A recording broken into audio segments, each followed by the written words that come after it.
Welcome, everyone. This is your friend, the DN What If, here with another exciting fanfiction. Today, we're diving into the story of What If Deku Got Trapped in a Quirkless World?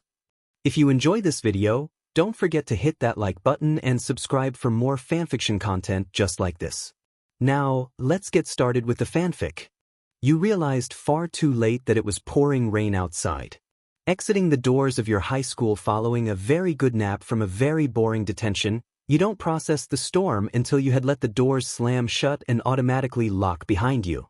You figure your options are to pick the lock and get back into school to try and find an umbrella, subsequently setting off the alarms and causing another Saturday detention, or you could SCK it up.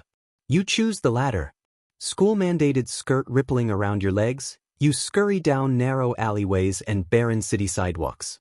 You scarcely notice how few people are around the typically bustling urban cityscape. You're far too busy trying to use your thick tweed jacket to cover your head and avoid ruining your last good pair of knee-high cotton socks. Your run-down apartment complex was a good trek from your school, a fancy, private establishment for rich and overachieving snobs. Granted, you probably were one of said rich snobs at a younger age, but now as a sophomore in high school and have struggled to support yourself for years, you didn't relate to them anymore. Not that you would want it. Your apartment wasn't an awful place to live, anyway. At least you had a roof over your head. The rain brings up foggy snippets of the past as your legs operate solely on their muscle memory. You remember some of the day that your parents died, but you were much younger. The jerking of the car, screeching to a halt, only to flip when it hits. A large boom shakes you from your grim train of thought. You turn to your left, where the sound came from. You look back in the direction you were going. I'm already soaked to the bone. It's not like the apartment is going anywhere. You justify and swiftly slosh through the street towards the explosion. Your sense of right and wrong was a bit skewed from its traditional idea. You couldn't deny it, but you had a strong sense of justice regarding what you did view as good or bad. If something was wrong, you couldn't stop yourself from jumping in and helping. You weren't quite sure if this justice in you was from your own experience or just watching too much anime after hours in the school's library. Apparently it didn't matter in this moment. That sense of justice brought you into the middle of a brawl unlike anything you'd seen. Actually, that was a lie. You had seen this exact type of fight before, but never in real life. It was typically in colorful animation, with characters that don't exist, or rather, shouldn't. You know exactly who they are, though. Several people in costume shout at one another, exchanging quick blows and setting off the occasional explosion, shooting an icicle, or doing some other miraculous thing. You internally wonder if it's some sort of special effects show, or the filming of a movie. That had to be it, right? After all, the street is completely abandoned. It was inexplicable otherwise. One of the people you saw you were sure was a villain, given their dark smudgy makeup and the contemptuous gleam in their eyes. They wore a black cloak which concealed their face, and a voice-modulating device around their throat. Careful, you fledgling heroes, this world isn't used to such flashy quirks, they giggle. You could end up causing an uproar. They were speaking Japanese. Like any good multi-million-dollar business owner in training, you had become fluent in many languages at a young age, Japanese included. Nowadays, though, you only used it to watch anime without subtitles. A large green disc appears on the ground behind them. You cover your mouth in a gasp. Is that something special effects can do nowadays? The other villains retreat and leap into the hole, followed quickly by the villain that created it. Their voice rings out as they descend. Good luck, little heroes. The hole closes up. The 6 remaining people rush over to where it was, but it was clearly too late. The street, now silent save the sound of rain, was disconcertingly still. You watch them completely in awe. This can't be real, you murmur to yourself, tone almost frustrated. You give the 6 boys in front of you a once-over, liking your lips slightly at the sheer amount of muscle each boy possesses. Well, if it is a movie, they hired some DMN fine actors, you think with a smirk. Damn it! The shout comes from a spiky-haired blonde. He swings his arms wildly, nicely flexing his exposed arms. The rain sticks the black sleeveless shirt with a red X to his large chest. He suddenly holds his hands with his palms up, a loud crackling coming from the gloves, or rather, giant grenade-like gauntlets, on his hands. The sound of explosives triggers something primal in your mind, but you choose to focus on what he is saying and not what sound his gloves are making. Get back here, you shitty villain extra. You can't hide. One removed his helmet, which was the same metallic material as the rest of his outfit, revealing an indigo head of hair and rectangular glasses that had slipped out of place. His eyes were the same deep blue as his hair, but held a silvery glint. His movements were stiff. But Kuga-san, we must remain calm in such a situation. He waved his arm in an odd chopping motion. Oh, Four Eyes. I'm said. Keikaken, a nervous sound comes from another boy with green hair, which somehow stays partially fluffy while being soaking wet. He moves towards the angry one, earning a glare that shoots daggers. He holds up his hands, which are covered in long white gloves over his green supersuit, in an attempt to placate the other. Wait a minute. If what that villain said is true, then. We're stranded in a world with no quirks, a boy finishes stoically, adjusting the silver strap on his blue costume. His hair, half snow and half scarlet, clings to his face as he stares at the ground. You can't see his face, but you know there is a burn around his eye under the red side of his hair. His eyes are different colors. See, come on, guys. Another with bright red hair pipes up after a moment of silence. We don't know that.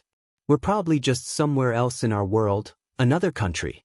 All Might dash, he stops himself, then continues with the same energy, albeit somewhat more nervously, some hero will come and find us. He finishes with a heroic pose, puffing out his chest, which is exposed save two black straps forming an X. His arms are covered in black sleeves. Exactly. The last one agrees with a smile, hands behind his head. He has yellow hair with a black stripe through it. One's costume wasn't nearly as revealing as the previous, but it was slick, in your opinion. And if you're being honest, you don't need any more tasty distractions at this point. The heroes will probably come anytime. You feel your stomach drop. If this is real, then they have nowhere to go, do they? Oi! A shout from the spiky blonde jars you. Wait, is he shouting at me? Stalker chick, where are we? The others gave him harsh looks for his manner of speech. You emerge from the alleyway slowly, unsure of how to play your hand. Why you're in the United States, you say, spoken Japanese a bit rusty. Deciding to play it safe, you ask, is there any way I can help you? The green-haired boy comes up to you in a bit of excited relief. Thank you. He blushed, trying to speak in English. WEWOULD. LIKETO. FIND.ham. CLLPHONE? Moron, she clearly speaks Japanese. The first one smacks a tuft of green hair, and you stifle an inappropriately timed laugh. It's no problem, I appreciate the thought. I might be one of the few around here that speaks it, though. You are far away from home, if you are from Japan, you smile respectfully. Yeah, the yellow-haired one sidles up next to you, placing an arm around your shoulders. We really appreciate the help, sweetheart. See, guys, I told you we have nothing to worry about. You blush slightly. And no problem, you mumble. You needed a phone, you said? Who are you trying to call? Well, we're students at UA High, the same boy continues. You know, the best hero school in Japan? We need to call them so they can pick us up. Yes. To us heroes in training, your assistance is greatly appreciated, citizen. The one with glasses emphasized with a firm chop of his hand. You laugh a bit, still not quite sure if they're pretending. You hope so, just for your sanity's sake. You probably wouldn't be able to handle yourself if these boys were real. Not to mention, you're still standing out in the rain, so your patience for this little game is growing short. You pull away from the boys, giving yourself some room to see all of them at once. I appreciate the commitment, but really, what do you guys need? They all stare at you in silence. What? The red-haired one asks softly. You can see the small fear in his eyes and almost feel bad. I'm all about cosplay, acting, all that jazz. The special effects were amazing and I'm glad that you're all gung-ho about this, but I'm tired and I'm soaked. Do you guys need me to call you a cab? Uber? Something? I'm more than willing to help, but you gotta level with me. See cosplay? The boy with green hair furrows his brow, mumbling under his breath. Special effects? The red-haired and the yellow-haired boys exchange a glance. You cross your arms with a huff, raising an eyebrow. You shoot them a look that reads, "Any time now." "I think understand what's happened," the half-red, half-white-haired boy speaks over the confused sounds of the others. His voice is smooth and eloquent, and his speech formal to a fault. "Miss, we have come from another world where we have powers. We were told this is a world with no powers or heroes. From your reaction, I am assuming that's correct." You tighten the grip on your arms, nodding. You find yourself gazing between both eyes, one a vivid teal and the other a muted gray, unable to pick one to watch. Is that his real eye color? They're too pretty to be, they must be contacts, you think idly. If that is the case, he sighs slightly, then we are trapped here until further notice, and are in need of somewhere to stay. His voice is gentle as he approaches you slightly. Your generosity in helping us has already been enormous, and I am sure you do not believe our story at this time, but may we ask for some help in finding somewhere to stay the night? You open your mouth to speak, but pause, shutting it. You feel your cheeks heating up. Damn it. Damn it, damn it, damn it. If this is real, I'll help you guys out. You see them all release a breath you didn't realize they were holding. I can't promise anywhere fancy to stay the night, so don't complain. But come morning, if you don't get out of Dodge, I'd like for you all to prove your story to me. For right now, though, we are all soaked to the bone and in need of showers and sleep and food. The green boy practically leaps onto you in a hug. Thank you so much, he stumbles, face red and retreating as he realizes he doesn't know your name. YNLN. He nods, giving you the most genuine smile you think you've ever seen. Thank you so much, San. You chuckle, nodding to the others as they thank you as well. Except the angry blonde one, but that didn't surprise you. Okay, follow me. In case you get lost, it's through this street, to the left, and 3 blocks up. It'll be on the right. Big brick building like all the rest, so good luck picking it out of a lineup, but it's easy enough to sneak you all up the fire escape. Fire escape? You hear a startled sound behind you. Probably Kiri, you think with a giggle. All right, let's get moving, you say, ignoring the questionable looks you get. They seem to follow you without further question though, to your relief. The rain lets up a bit as you walk, until it's nothing more than a sprinkle. You turn back to them when you reach the apartment building. Alrighty, you clap your hands together. I'm gonna go up to my apartment, then I'll open the window so you all can get in. Go over there, you say, gesturing to a narrow alleyway, and wait until you see me. Shouldn't be more than a few minutes. Climb up the fire escape once you see me. The shortest raises his hand with a slight tremble. Why can't we just go up with you? You give him a devious smile. Because you guys sound like a parade of elephants, and I have to sneak in without anyone seeing me. Whipping around, you enter the building without another glance. You try not to relish their shocked murmurs too much. Okay, so you had been a bit melodramatic. If anyone had seen you, it wouldn't be the end of the world. You'd probably just get a scolding from the landlady. She was kind enough to let you stay for free in one of the apartments on the top floor, which was permanently under renovation. But she had a reputation to uphold. If a large group of kids in costume came tromping up to the top floor, questions might be asked, and you could end up homeless again. And you rather liked running water. You take the steps up 2 at a time, trying to quell the squelch from your loafers as you go. You pray as you leap up the stairs that no one decides to go out, or come in, or really use the stairs in any fashion. Your prayer seems to be answered, as you manage slip under the caution tape leading to the 6th floor hallway undetected. You walk down the hall swiftly, turning to your room. You reach into your pockets for your keys.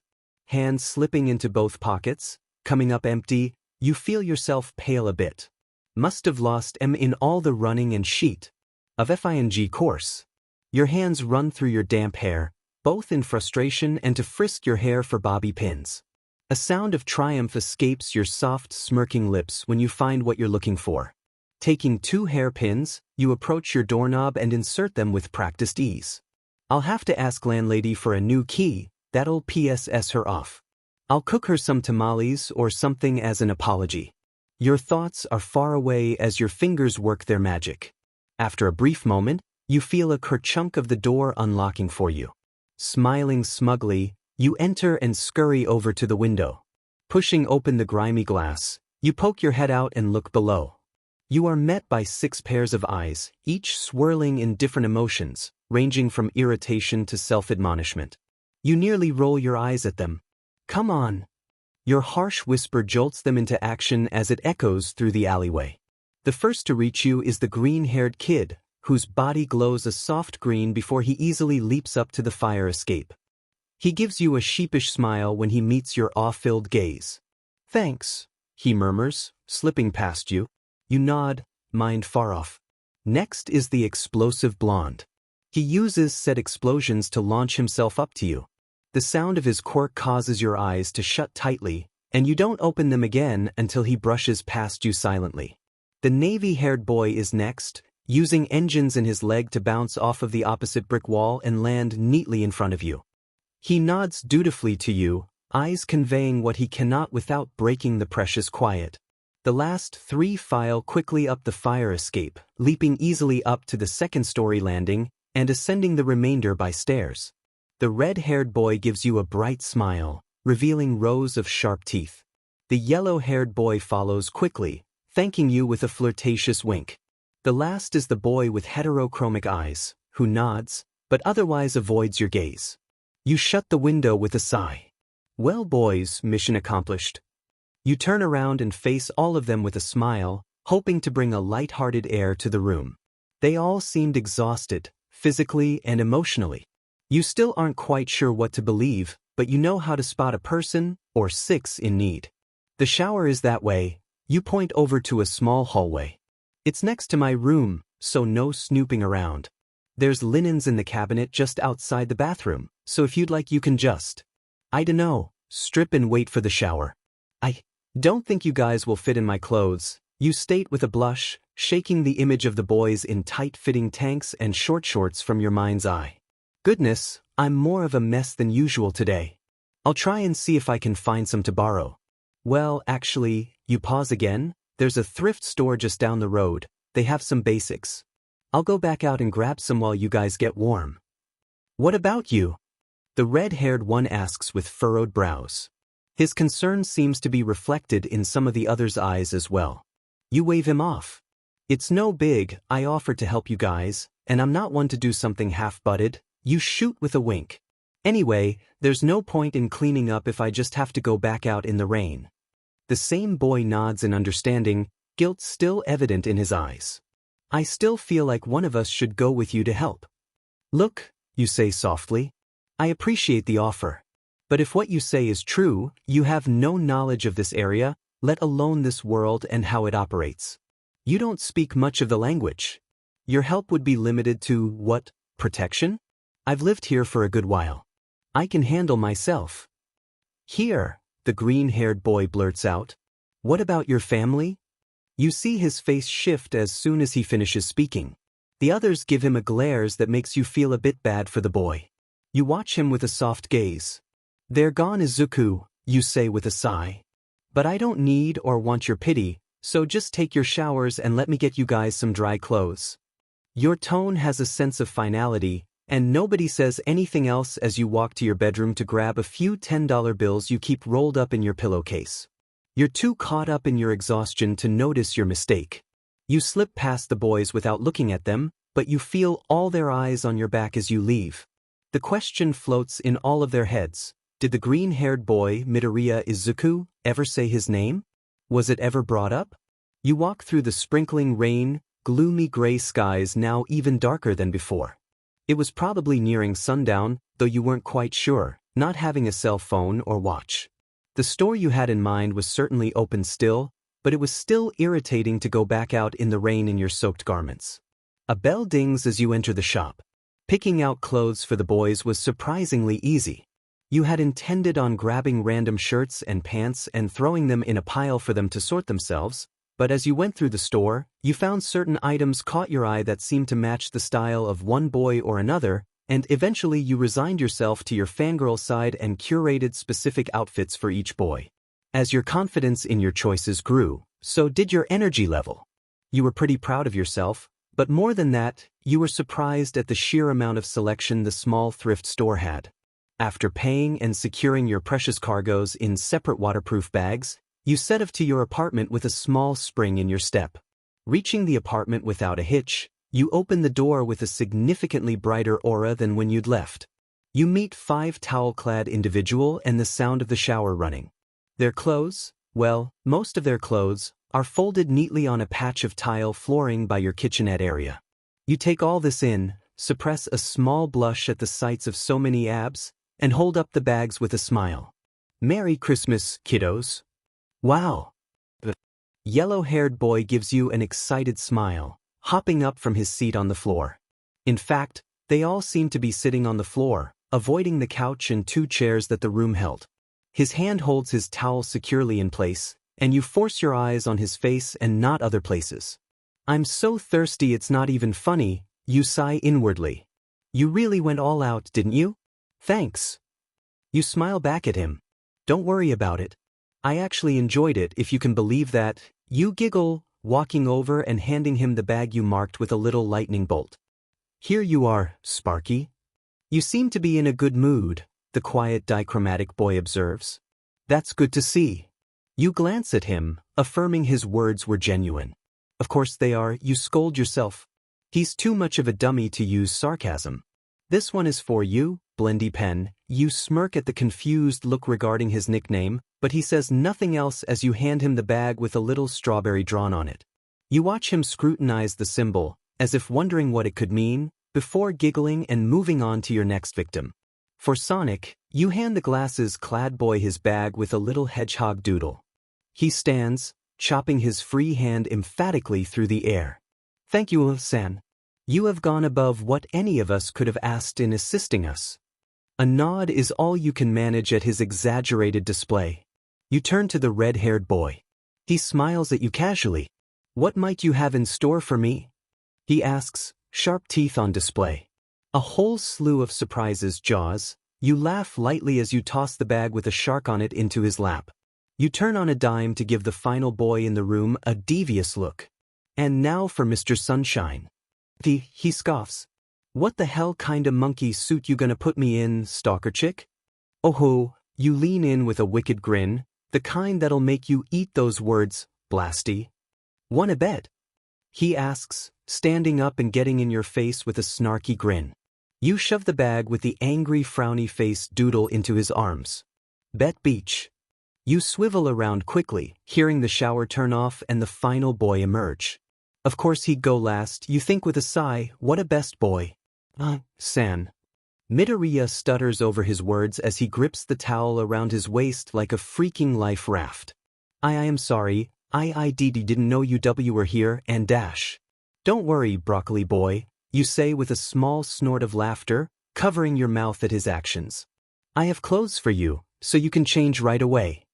You hand him the bag with a tuft of broccoli drawn on it. Okay, that's all of you, right? You don't bother waiting for a response. Right. So, I'm gonna shower, then I'll get you guys all situated for the evening, then I'm gonna take a lewing nap. Until tomorrow morning. So yeah, any pressing issues can be brought up after my shower, but please do organize your thoughts because I have a limited bandwidth. You shoot a thumbs up behind you as you approach the bedroom, gather your clothes, and walk into the shower. The boys wasted no time digging into their bags to see what you'd picked for them, judging by the crinkling of plastic you heard. You smiled as you listened to some of their comments, most of them complimentary. In fact, all of them were, if you saw past the backhandedness of one boy's words. The bathroom was already steaming from the previous showers, but you could tell they made an effort to be hospitable guests. You were especially impressed that there was still hot water left for you. Not bad, Yue, not bad at all. As the warm water flowed over your skin and relaxed your muscles, you let thoughts of the future disappear and allowed yourself a moment of peace. You stayed in the shower until the water turned lukewarm, which was only seconds away from freezing. A soft sigh escaped your lips as you exited, and immediately seeing yourself in the mirror, you feel your thoughts go flooding back to the boys sitting in your living room. You growl, how am I supposed to do this? You take a deep breath and close your eyes. Why and think. Just think of this as if it were a manga where this would actually happen. What would the main hero do? You pause. They would do what I'm doing now.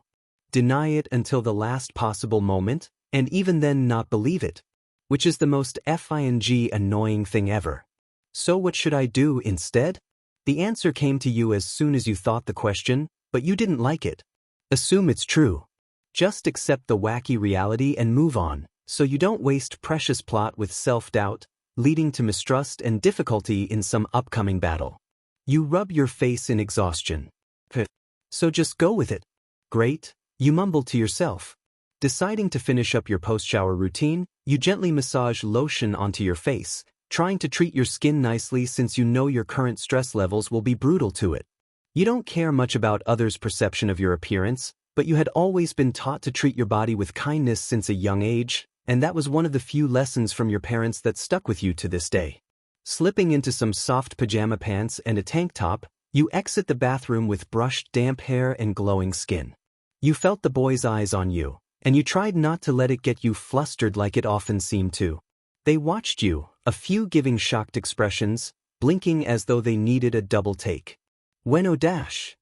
Midoriya sputtered out, but clamped his jaw, shaking his head. You ask, placing some hair behind your ear in a self-conscious habit. The boys looked at one another, but chose to say nothing. After a moment of odd silence, your embarrassment flitted away when a voice cut through the tension. Dean, you took your sweet time, didn't you? Relieved at the distraction, you glance lazily over to Blasty, whose hair was now dried into its original spiked form. Sorry? Did you say that you didn't want a place to sleep? He didn't respond, but let out an irritated sound, but said nothing else. It took you until this moment to take in their clothes.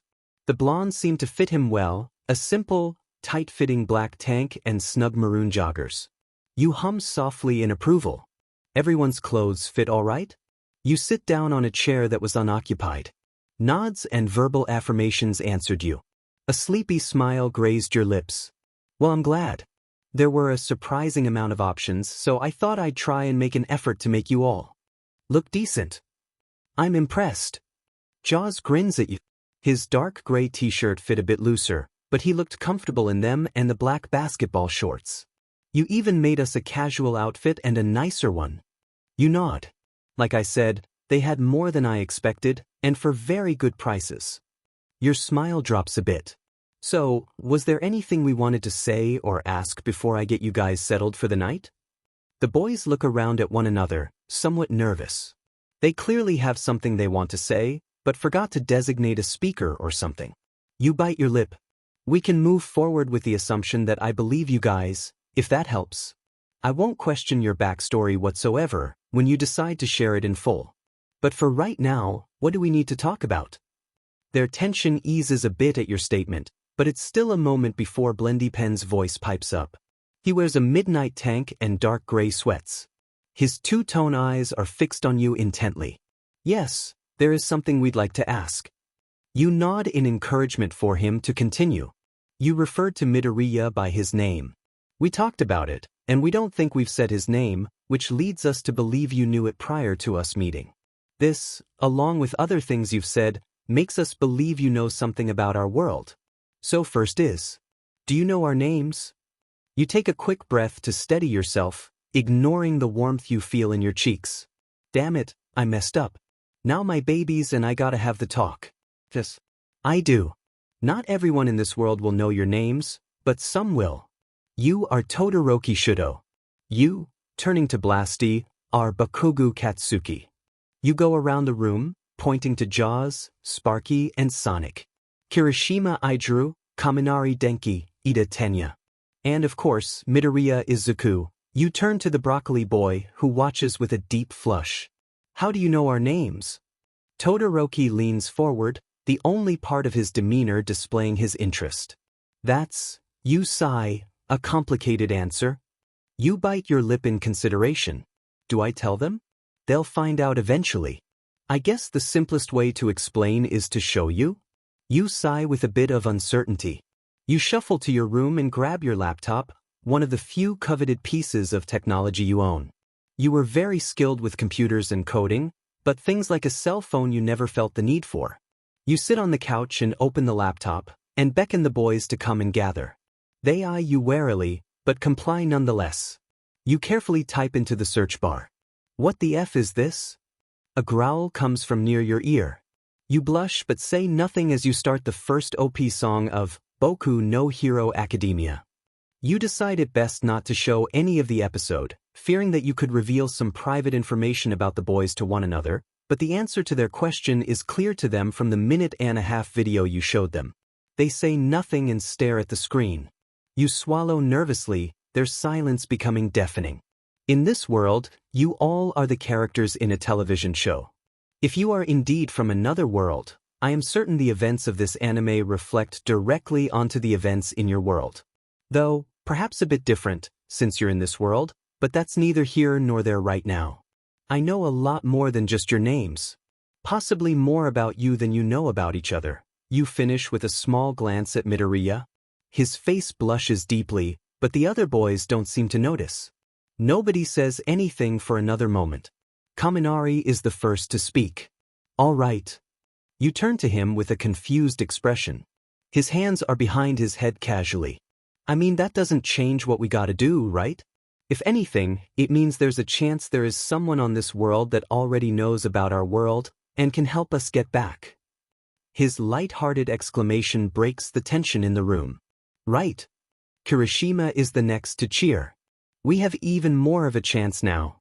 And now that we know San knows all about us, we don't have to worry about explaining too much. Easier for us. Well, I don't know everything, but I do know a lot, you say, conceited spark in your eyes. Okay, if there's no further questions, I'll get you guys settled. Well, on the couch and floor, I guess. You shoot them an apologetic smile. We can talk more about what you all have lived through so far so we can see if I know anything that can help. Until then, let's get some rest. They all agree, and you fall into an odd rhythm of passing out pillows and blankets to them and helping them settle into their respective places. You felt strangely motherly in that moment. Okay, well, good night, boys. You wave awkwardly. A series of mumbled goodnights are thrown your way as you shuffle into your room. You snuggle into your bed, unsure of what else to say to the 6 boys sitting in your living room. What? That happened. You let out a soft laugh, sleep overtaking you nearly instantaneously. The next day, you awoke to the sun's warm rays on your skin. What a strange dream, you sigh as you stretch. Your hearing slowly tunes into the sound of muffled voices through the walls. You ignore it at first. Your neighbors downstairs can be rowdy sometimes, but as you listen further, it comes from your living room. Brows furrowed and body tense, you creep out from your bed and around the corner to peek in the living room, but not before grabbing one of the small throwing knives you kept hidden away in your room. Eyes blinking the sleep away, you crouch around the corner, prepared to strike. Your shoulders relax a bit when you see the cause of the commotion. Not a dream. Hey, San. Kirishima's lively voice brought a blush to your face. You carefully tuck the knife against your forearm. Hey Kiri, you give a small wave. You watch the boys all bustling around the kitchen and living room area. What's going on? Breakfast, babe. Kaminari interjects from beside you with a smirk. He tosses an arm around your shoulder and guides you towards the living room. You notice with a smile that he wears the white t-shirt with a graphic design and black sweats you picked for him. Breakfast? Yeah, we wanted to thank you for being so nice to us. Midoriya beams at you from where he sets plates around your coffee table. Best boy wears the clothes you picked as well, and you're pleased at how well the soft pink t-shirt and gray sweats fit him. You're not sure why you're so surprised they're wearing the clothes. You bought them, especially considering they have nothing else besides their hero costumes to wear, but it makes you happy nonetheless. You look to see what Midoriya had arranged. Around the circular mahogany table sits 7 thin pillows with soft floral patterns you kept in your linens closet. They were part of an incomplete set landlady had found in an apartment when the tenants moved out, but you'd never found a use for them. How sweet, you gush, pulling Midoriya into a quick hug with the hand that was not clutching the knife still. His cheeks tinge of vivid coral, mouth flopping open and closed. You whip towards the kitchen, ignoring the boy you probably broke. Oh, you guys should keep it down though, you're being really loud. Your gaze is pointed towards Bakugu, who turns to you with his typical scowl. The F, you mean I'm loud? Who's making you breakfast, Beach? He holds a spatula towards you accusatorily. A frilly apron hangs from his neck and is tied neatly around the small of his back. You choose not to comment on this, knowing the spectacle would come to a screeching halt. Who gave you a place to sleep, Beach? Shower, Beach? Clothed you, Beach? Your tone sounds offended, but your smile reveals your sarcasm. Your faces are very close to one another's in a challenging manner. He growls at you. You glare at him. Your eggs are burning. You whisper loud enough for him to hear you, and his face flushes and turns away to salvage his creation. Damn it, he grunts. Don't complain if they taste like sheet, it's your fault. I'm sure it'll be great, Bakugu, you fluster. I'll need a better way to refer to him than Kakin, and Bakugu is too formal. Beach don't deserve it, you think absently as you move back towards the living room. Sen. You turn to Todoroki, who enters from the laundry room alongside Ida. They both clutch all of their hero costumes, now clean and dried. Hey, glad to see you guys got your costumes all cleaned up. Thank you for allowing us to use your washer and dryer. Ida bows a few times and you laugh. Not a problem, Ida. Todoroki nods, face somewhat blank. Sen, might I ask why you are holding a knife? You intake a sharp breath. You quickly look down to your hand and peel the knife from your forearm with an awkward laugh. Yeah. I woke up and thought all of you were a dream, so I got a little, nervous when I heard people in my apartment. Doesn't usually mean good news, you chuckle, rubbing the back of your head apologetically. Oh, you dreamt about me? Kaminari popped up beside you. You smack his chest with a smirk. You're such a dork, Minori. Oh, I get a nickname now too? We must be close. Kaminari winks at you, before turning to go about whatever he was doing before. All the boys seem to be doing something to help clean their mess or set up breakfast. It was very cute, and something you definitely never have expected. Ever. With anyone. But especially not them. All right, sheetheads, breakfast is ready. Everyone gives an excited cheer, which you promptly shush. You guys gotta keep it down. If people hear us, they might call a noise complaint and the landlady will dash. Knock, knock, knock. Show up. You finish with a sigh. Nobody say or do anything.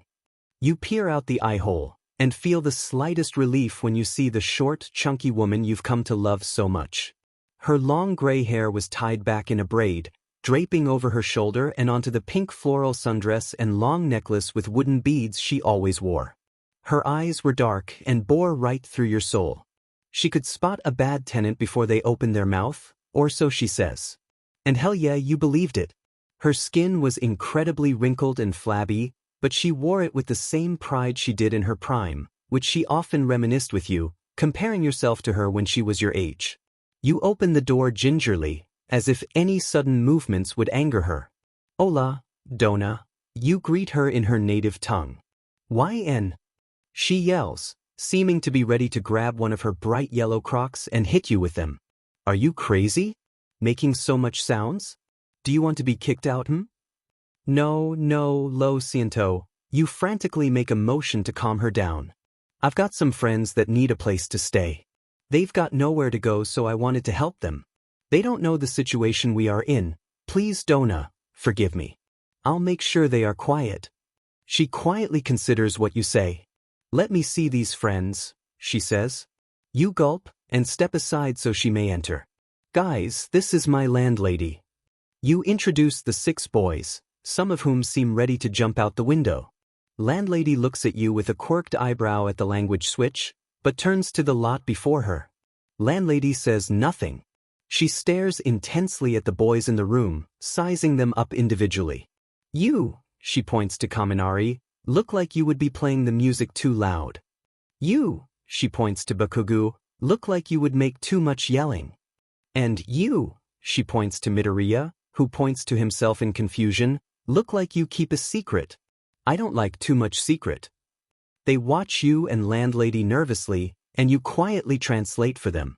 They don't seem any less nervous after you do. Landlady snaps her attention to you. The boys watch in slight awe as the two of you carry out a fast-paced conversation in Spanglish. Midoriya recognizes scarce few words, si and no and gracias, but it's your expression that fills his chest with increasing hope. As the conversation flows, it goes from its respectful, compliant tone to you smiling and even laughing a bit. You and the old woman hug tightly, murmuring something to one another, and she leaves. She does an "I got an eye on you" motion to the boys in the room as she closes the door. Boys, you turn to them with an easygoing expression. Landlady says she'll arrange another apartment up here for you guys. You can stay as long as you need, like I have, just learn to be quiet and respectful of her building. She won't pry into your business, don't worry. She and I have a similar arrangement. You smile knowingly to yourself. The boys all exchange excited glances as if they're going to a summer camp. Oh my goodness, they're so cute. She'll have extra beds and stuff put into the rooms by tonight. In the meantime, we can come up with a plan for how to get you guys back home and what to do in the meantime. This is awesome. Kirishima punches his palm in. Excitement, right? It's like being on some crazy school trip. Kaminari exclaims, fist pumping in the air. I suppose we could make the best use of our time here this way, Todoroki says, considering. Thus, as students of UA, we shall make the most of our time here. Ida chops his arm in an affirming manner. Whatever.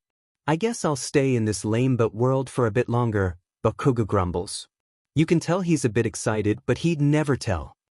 Sen, Midoriya draws your attention. You meet his earnest expression with a gentle one. We really appreciate all you're doing for us. I hope it's not a burden, but, please take care of us. He says hurriedly with a swift and deep bow. Your heart swells at the sight of their excitement and appreciation. You don't get much positive contact with people aside from landlady and a few people at school, so having so many eyes on you is somewhat alarming, to say the least. But, to your surprise, you don't hate it as much as you thought you would have. You feel your lips subconsciously tug in a genuine, sweet smile. Come on, you guys. Bakugo's wonderfully delicious and laboriously made breakfast is getting cold. You clap your hands together gently and gesture for them to gather around the coffee table. Heh, yeah, it's killer, you won't know what hit. Hey, wait, what did you call me? They all stifle laughter as you lunge to cover Bakugo's mouth as he opens it to sling profanities at a high volume. You cling for dear life as he rides around under your firm grasp, both hands clamping down over his mouth. Shoo, it's okay, Blasty. It was a joke. No need to get us all in trouble, you say in a soothing, borderline mocking tone, as one would with an animal. He growls as his glare reaches your eyes, which sparkle in laughter. He wrestles you a bit longer, but to no avail. He seems very angry that he can't manage to get out of your grip. Ready to tap out so we can eat? With a moment of hesitation and a huff, he taps your arm. You release him, not noticing how your fingers brush against his lips as they leave. His face blooms with color and he inhales sharply. The others are still laughing about the ordeal. Thank you, sir, you say as you walk around, giving him a mock two-fingered salute. Yeah, get your dmed food, he grumbles, not looking at you. His face is flushed and crimson. He's probably still mad, you think with a twinge of guilt. He needed to shut up though. You all file around the table, settling into your seats. It was very cozy, everyone could see one another, and everyone felt included in the conversation when food was finally served. Bakugo wasn't lying, it was killer, he knew what he was doing.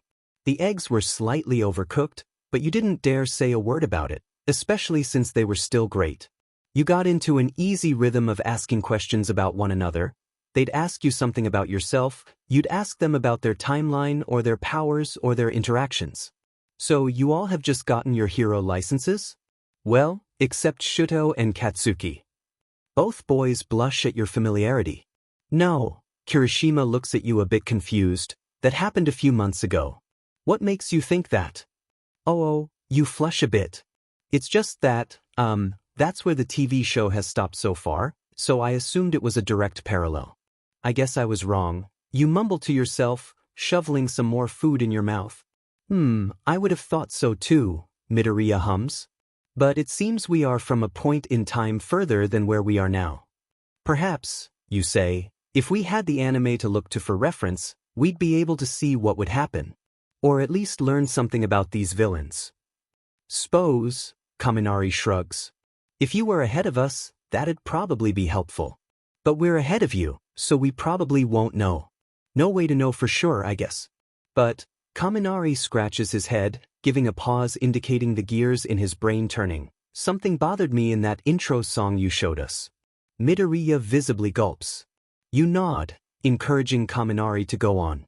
It showed all of us and our classmates except one of them. And there was some other person instead. Interesting, you think to yourself. Maybe you came from a world where reader replaces Mineta? You laugh.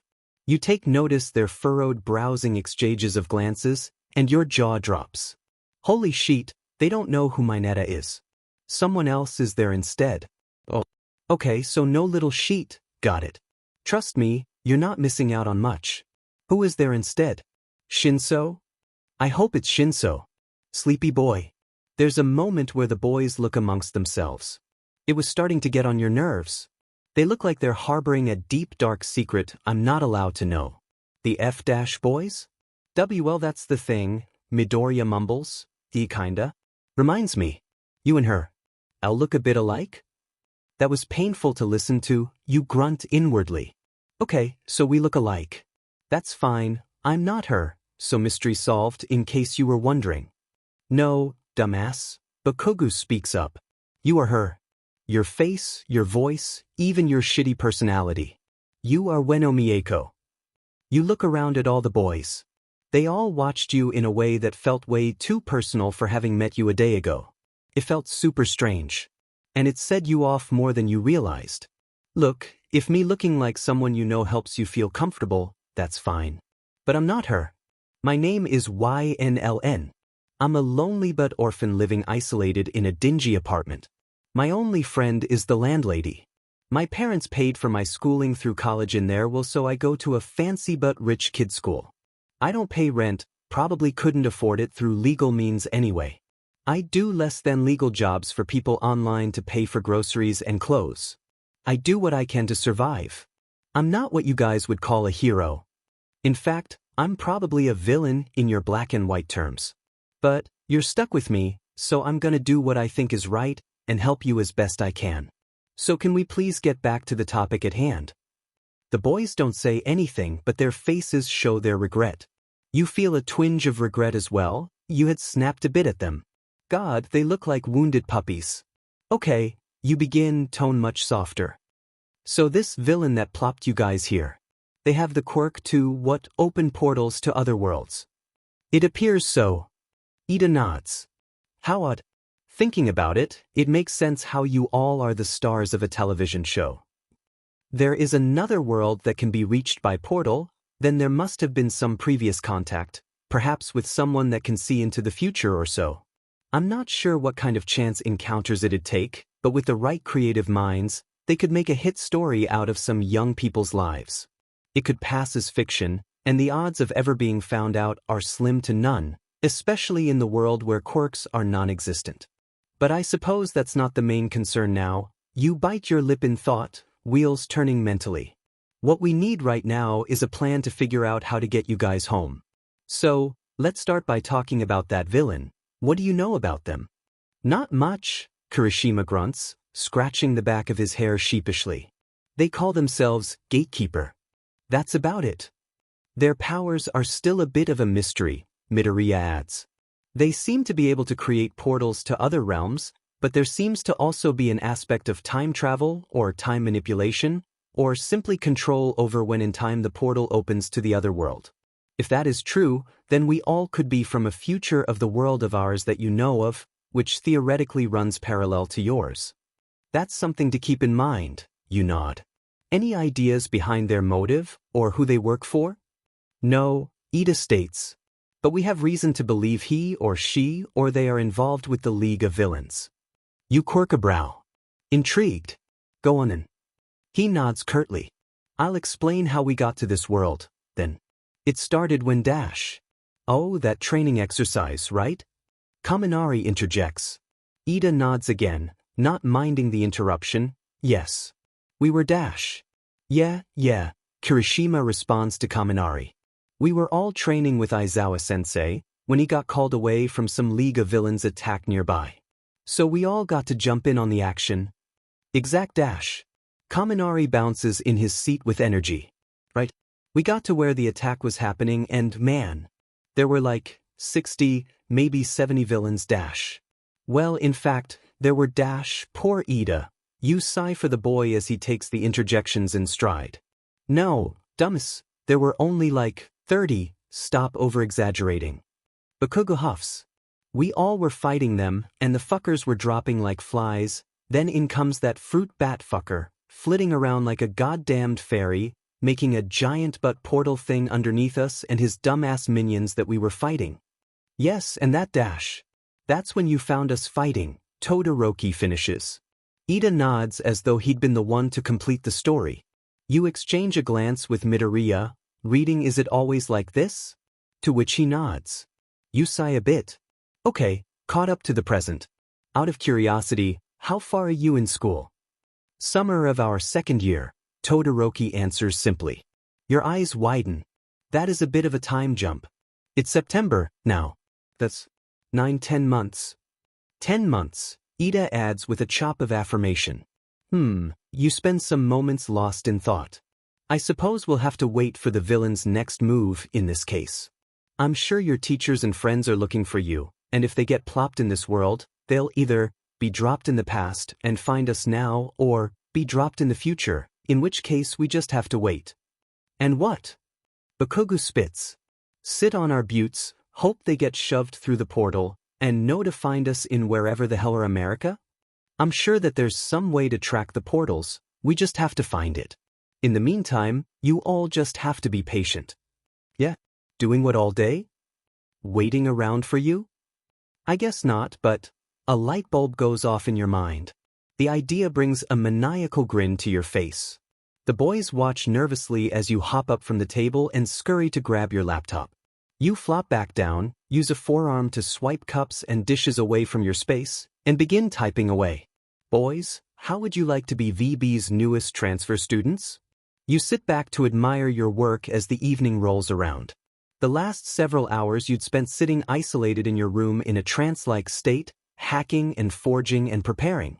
You think back to earlier that morning, just after you slammed your laptop on the coffee table. And you're not suggesting dash. Yep, you interrupt Midoriya matter-of-factly. You don't bother looking up from your laptop, where you furiously type away. You know what expression he's giving you. It's really not hard to throw together some fake documentation and get you guys into the system as transfer students. But that's not the point. Midoriya stammers. Why you can't just, that's illegal, isn't it? You shrug non-committally. Yeah, if I get caught. Which I won't. But here's the thing, your tone shifts, and you pause your actions to look up at the heroes in front of you. How else are you six meant to do anything in this world? You have no identification, no money, no knowledge of the world's history or culture, and barely any language skill. You have no idea when that villain will be back. If we're to find a proper lead, we'll need to use the tools available, which are the computers at my school. Exploding buildings and creating ice walls is only going to cause a panic, so you guys just have to trust me and do this my way. You watch them seriously, but an amused expression peeks through. Besides, Happy has a point. What else are you guys gonna do in the meantime? Sit in here all day, twiddling your thumbs? That's a disaster waiting to happen. Kirishima relents with a regretful chuckle. Exactly, you laugh with him. You guys will have your own apartment, and if you guys go to school with me, you could learn more about the language in this world. Most, if not all, of the people at that school speak Japanese because their families are involved with a lot of business and partnerships with Japan. The cafeteria is entirely provided for in the tuition fees, so we won't have to worry about at least 2 meals during school days. We can probably find somewhere private on campus for you guys to continue training your quirks so you don't fall behind in that regard. Won't some people recognize us? Todoroki seems hesitant, but his eyes are intrigued. He wants to believe you, and you can tell. Probably not. Some might say, hey, you look like this character from blah blah blah, in which case you just have to brush it off and they'll get over it. It's not like it is in your world. We don't have powers or quirks, so as long as you don't give them reason to think. Otherwise, you'll be fine. Saying, yeah, I get that a lot, and moving on is the best move. Most people won't care enough about you to approach you, though. You sigh and mutter under your breath, especially if you associate with me. You return to your normal tone. So are we in agreement? No complaints. Bakugo lets out a sound of irritated resignation. Nobody else speaks, but they seem like they're warming up to the idea. Kaminari, ever going with the flow, grins at you. This'll be fun. We get to go to a new school again. Plus, I'll bet there's a lot of rich girls at this school. His brows waggle conspiratorially. As soon as he speaks, you feel the tension dissipate. You wonder if anyone else notices the charisma he has, the silent leadership and ease he grants the others. Is that the only thing you think about? Todoroki deadpants, but the rest of you burst into fits of laughter. Kaminari fakes offense. How could I not?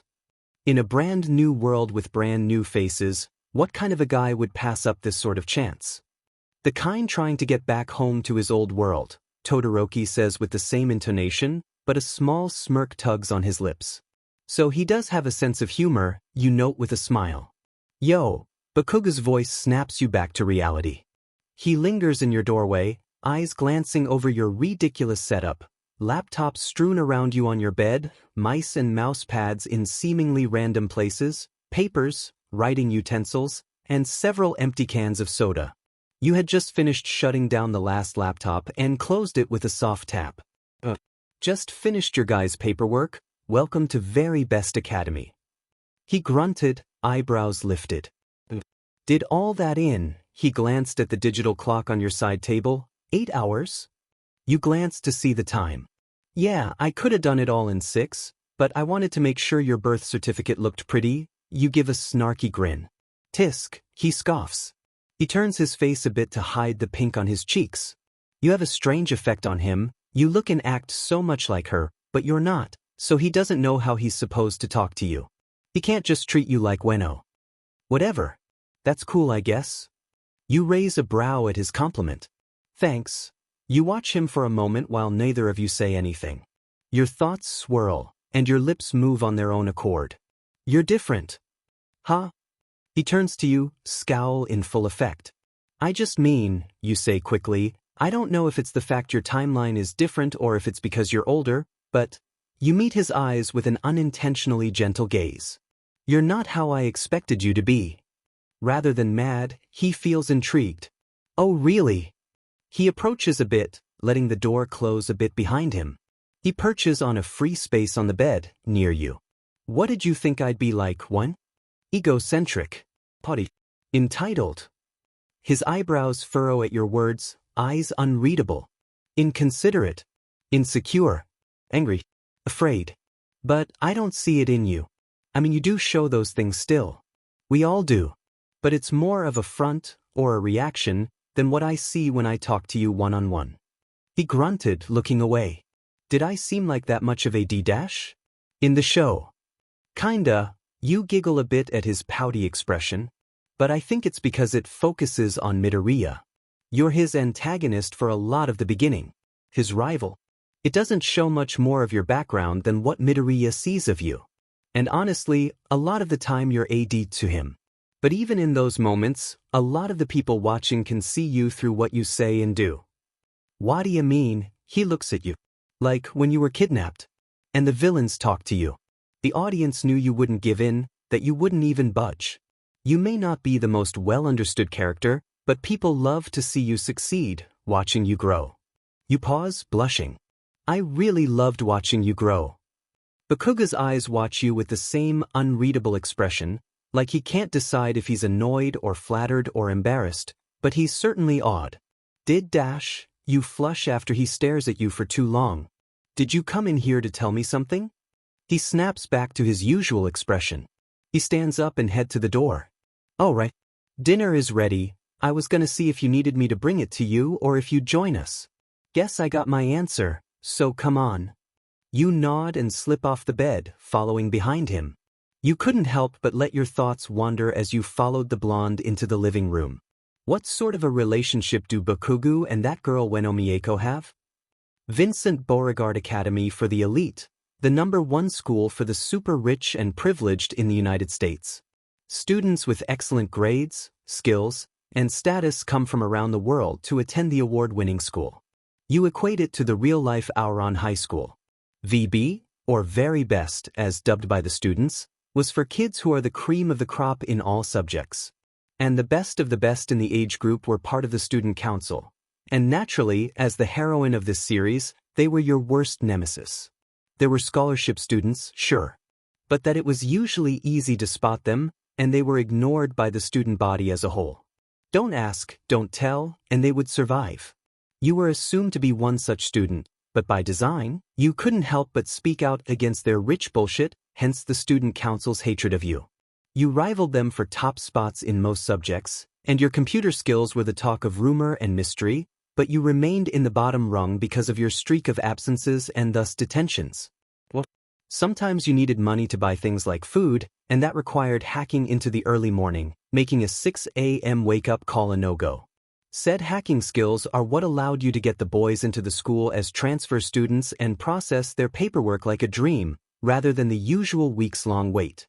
Forging e-documents, processing, and signing them up for classes. You'd informed the boys of the plan over dinner that night, and the next morning it was put in motion. Dressed in the nicest clothes you bought them, they accompanied you to the school, arriving an hour before classes would start. That's probably enough time, right? Right.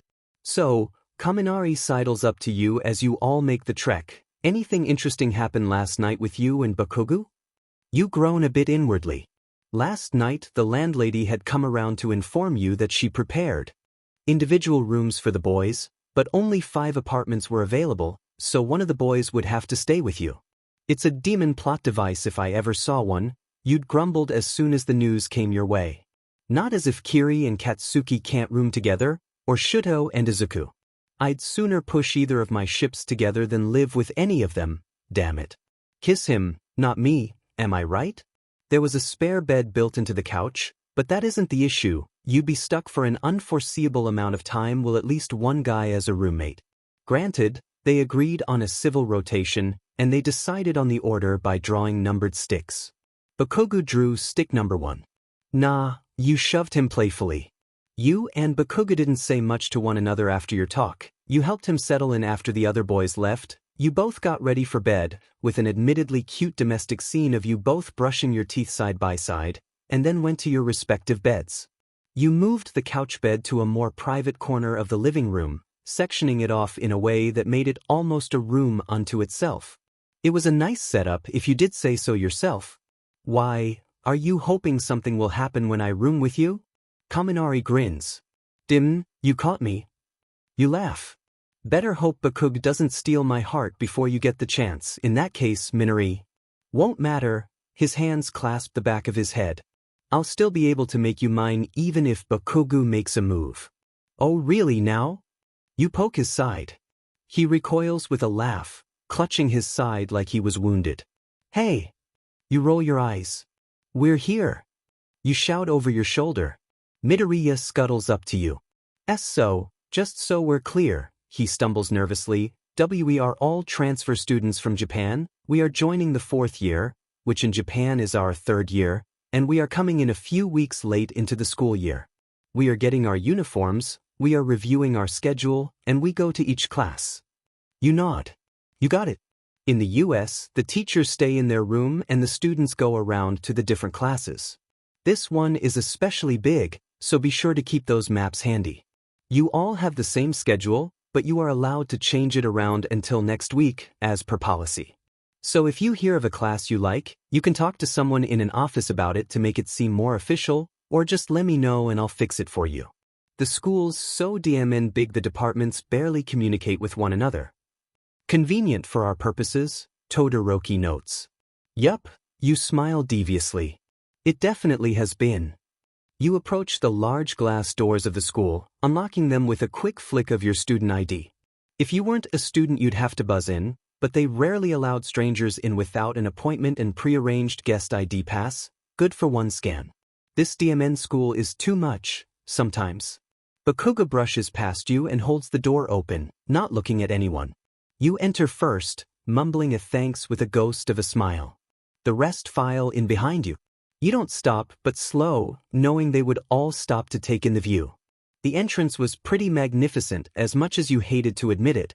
It was massive, the vaulted ceiling sporting a modern-looking titanium chandelier. The ceiling itself was a tinted glass giving a natural glow along with the lighting inside. The marble and stone of the walls and floors, respectively, gave the school a feeling of classical architecture meeting modern accommodations, which is something the school prides itself for. There are ornately framed pictures of the former principals on one wall, each a painting as monarchs might have of themselves. The other wall holds much smaller paintings of notable alumni, presidents of large corporations and small countries, Olympic gold medalists, the like. A large hallway sporting similar decor and photos of faculty veered to the left of the entryway. You wave the boys forward after allowing them a moment to process. Office of Attendance and Student Conduct is this way, as well as all the other offices and the teacher's lounge. Straight ahead and up those steps, you point to a glass staircase leading up and down, are the classrooms. Science and mathematics are on this floor, English and history are upstairs. Arts, business, and language classes are downstairs. The library is at the end of the hall, on all floors. You find yourself speaking softly, the empty hall allowing your voice to echo more than you are used to. There was a small buzz of noise to the right of the entrance, in the cafeteria area. Cafes that way. Some morning clubs are there doing club stuff now. You shrug. You never cared to join any of them. They wouldn't have wanted you to join them, anyway. Student council would probably cut the club's budget in response. You lead them without slowing towards the office. Slamming the door open, you shout in English, "Jeremy, I got some new students." The old man behind the desk watches you with a sour look on his once handsome face. "Miss YNLN, I take it you are responsible for the sudden influx of students?" Jeremy's eyes were deep-set and a muted gray, much like the rest of him, his charcoal cardigan, his black slacks, and the thick salt and pepper hair both atop his head and on his face in a mustache and beard. He has the whole Mediterranean lover fantasy island vibe to him, though he's probably past his prime in that regard. But you're certain he was slinging Mad D in his heyday. You can't help the cheeky grin that plasters onto your face. "Ah shucks, you know me so well." He allows a deep, raspy chuckle, but it quickly gets overtaken by a thick cough. Your smile drops instantly. "What did the doctor say?" You state more than ask after he finishes coughing, leaning with your forearms over the desk. You already know the answer.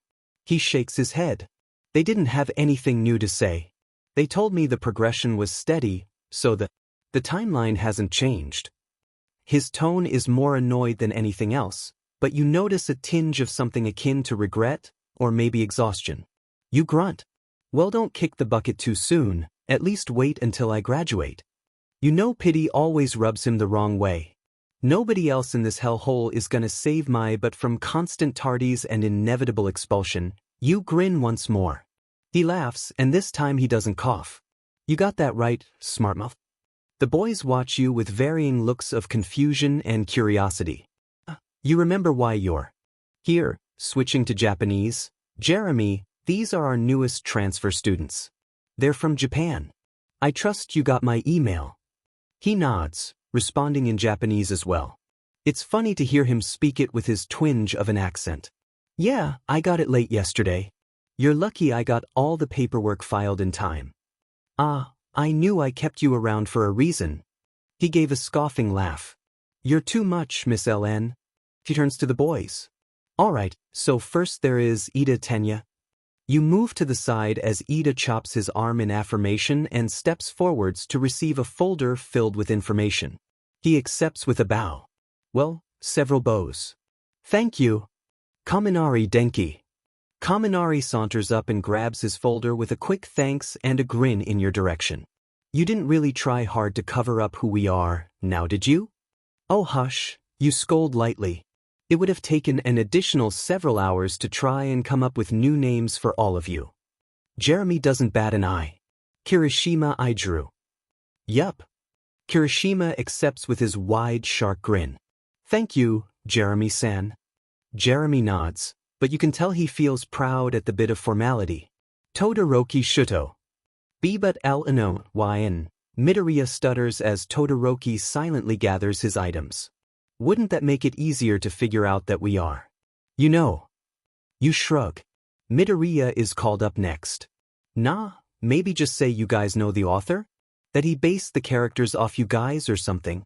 If it gets too suspicious, we can always dye your hair. Or put on a wig. You look over to Todoroki with a smirk, remembering in the anime when he wore a shoddy disguise. He met your gaze. I wouldn't be opposed to another wig. It was very effective. Everyone except Kaminari struggled to withhold laughter. Even Todoroki reveals his smirk. Bakugo just scoffs. What? Wait, when was this? I missed Todoroki in a wig? You all released the laughter you were holding, albeit softly, as it was still early and you really didn't want to draw much attention to yourself. Bakugo Katsuki. Jeremy clears his throat to gather your attention, but he seems amused. Turns to you. I'm surprised to see you like this, Miss LN. He speaks in English this time. You purse your lips to him as Bakugo gets his papers, eyeing you curiously. Him, Ida, and Todoroki are probably the most fluent in English, so you figure you've got to be careful what you say around those three. What do you mean? I'm always laughing when I'm with you. You're great company. You lean on the desk again. Yes, you always have laughter. But I'm happy to see you with friends. You're my friend, Jeremy, you say quickly, irritated how young and soft your voice sounds. I know. His Mediterranean voice is soothing. And I'm honored. But you need friends your age. Especially now that I'm. You know. He gives you a paternal smile. Him and Landlady have been the closest things to parental figures you've had for the last several years. Yeah, I know, you relent quietly. After thinking a moment, you rest your chin on the palms of your hands, tone regaining its usual cockiness. Well, they kind of fell onto my lap. I had no choice but to take 'em in. They're more like stray animals than friends. Jeremy doesn't take the bait. At any rate, it makes me happy to know there are other people in your life that know you. That care about you. Your face falls. You understand the implications of that, but it still doesn't feel like something you want to accept. When I die, I want to know there are other people looking after you. Other people that care about you the way I do. It hurt you to think about. We'll see how it goes, I guess. You speak softly once again. You know he understands the implications of what you say as well. People come and go, so we'll see if these ones stick. Well, for your sake, I do hope it works out. He gives you a gentle smile. You return it with a genuine grin in an instant. Me too, Jeremy. What's all this, happening so early in the morning? A voice you loathe to recognize cuts through the tender moment like a dull knife through cold butter. As soon as the deep timbre reaches your ears, your back stiffens and the hair on your neck stands on end. Just showing some new students where the office is, Mr. President. Your voice has a poorly concealed edge to it. You pointedly refuse to look at the owner of the voice. You already know who it is, what he looks like, how he adjusts his stupid perfect Windsor knotted tie, how his dark chestnut curls are styled in an effortlessly perfect way, how his shoes are always impossibly shiny even in muddy rain. He is your nemesis and one of the 4 biggest heart throbs of the school, as any good manga should have, as you've noted on many occasions. Alistair Ainsworth, the Adonis and absolute authority of Vincent Beauregard's Academy for the Elite, TM. His skin is tan like polished bronze, his jaw is chiseled in the likeness of a statue, his words are transcribed to law, his opinions are adopted by the masses. And he hates your guts. At least, that's what you've gathered after years of people suddenly shunning you and surges of pranks towards you whenever you snark at him. It was pretty easy to assume he hated you. He either initiated the bullying or allowed it to happen in his name, and frankly it doesn't matter which is reality. You just hate him back. Ah, that's so kind of you, YN. His slings a muscular arm around your shoulders. His tone is patronizing, but to the untrained ear it might sound curious and chipper. I'm surprised you're even at school today, let alone here early. Good job. And you somehow know 6 new transfer students. No, you say evenly. I heard about them from Mr. Harrod. I volunteered to come early and greet them. Really? His voice shoots undercurrents of venom as he turns to Jeremy. And Mr. Harrod allowed this? Without informing me? I insisted. You wriggle out of his arms to face him. His dazzling green eyes meet your gaze. He always reminds you of a snake. You give a smile that leaves no room for discussion on the matter. You know how persistent I can be, Alistair. Alistair's smile turns to a wicked grin. I have a feeling I only know the beginning, little scorpion. You resist a growl at the pet name. Ever since he found out about a certain online presence of yours, he'd been calling you that. It was your only indication he'd found out about your extracurriculars, but it was enough to know he had at least something over you. You'd immediately begun retracing your online steps to make sure you weren't detectable and made preventative measures to see that you weren't found out in the future. Whipping back around to the heroes, you give them a bit of an apologetic glance. You forced your Japanese to come out broken and very American sounding. I am apology, I am classroom. You talk Jeremy give. Clothes. New clothes. You hear a scoff as you walk away. Alistair speaks in a perfect fluency to the boys. I apologize for her poor language skills. She's not the one you should have met when coming here. I trust you are well otherwise? My name is Dash. You tune out after leaving the office, exchanging looks with some of the boys. They seem to understand why you did what you did, and would go along with it. At least you hope they understood. You sigh, adjusting your backpack and heading to your homeroom class to do some catch-up work you didn't do over the weekend. The halls were quiet as you liked them to be. You didn't bother worrying about the UA students. I'm sure they'll figure it out, they're big boys. Very big. You sigh a bit, the thirst hitting you again. Damn it, I need some serious me time. By the time lunch rolled around, you were so consumed by the usual heckling and shoving by your peers that you nearly forgot that today was indeed not a normal day. You are reminded of this fact when Bakugu slams his lunch tray in the seat across from you. You jolt in your seat. What esh? Bakugu, what the F dash? Huh? He asks irritably around a bite of the giant burger in his equally giant hands. He's wearing a new VB uniform. You're not supposed to associate with me, dumbass. You scoff. You look over and see Midoriya and the others sitting at a table with Alistair and his crew. They all wear new uniforms as well. Why aren't you sitting with the Elite Four? What kinda dumb fucking name is that? He grumbles. I ain't gonna sit there with those dumbasses anyway. They lie through their teeth and act like they know everything. You fail to resist the smirk. They think they do. Then they're FNG dumb, he concludes. You laugh. What's so funny? You rest your chin on the palm of your hand. You know, you'd be popular if you kept your mouth shut, you say with a fond smile. The F's that mean beach? YN. A voice calls excitedly. You turn to see a wild-haired guy with a big grin plastered on his face. His light brown locks are curly and unruly, like Midoriya's but shorter, and he wears his school uniform sleeves rolled up, against protocol. West, you greet blandly in English. Not in the mood today. West pouts, setting his tray down beside you. You say that every day. His face beams towards Bakugu. Who's this? Exchange student I met this morning. Japanese. Doesn't seem to like the Elite Four, so he's clinging to me like a tick. That must make you a mangy beach, Bakugu responds in stride, albeit in Japanese. Dumps, I knew you understood English. You snap in Japanese. I speak Japanese too. West insists, also in Japanese. Yeah, what of it? Doesn't mean I want to speak it. Bakugu mumbles over a bite of his food, ignoring West. You roll your eyes. Well, either way, welcome to the outcast table, population formerly 2, now 3.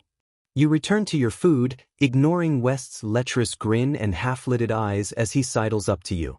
Does that mean we had a child together? Huff West, you jab his side. He scoots away with a fit of laughter. F off, I'm not gonna be your kid, Bakugu snaps in near-perfect unison to you, shooting the bird at West. West laughs again. Dimmin, that doesn't convince me at all. You sure you're not related? Or at least very close friends? He gasps.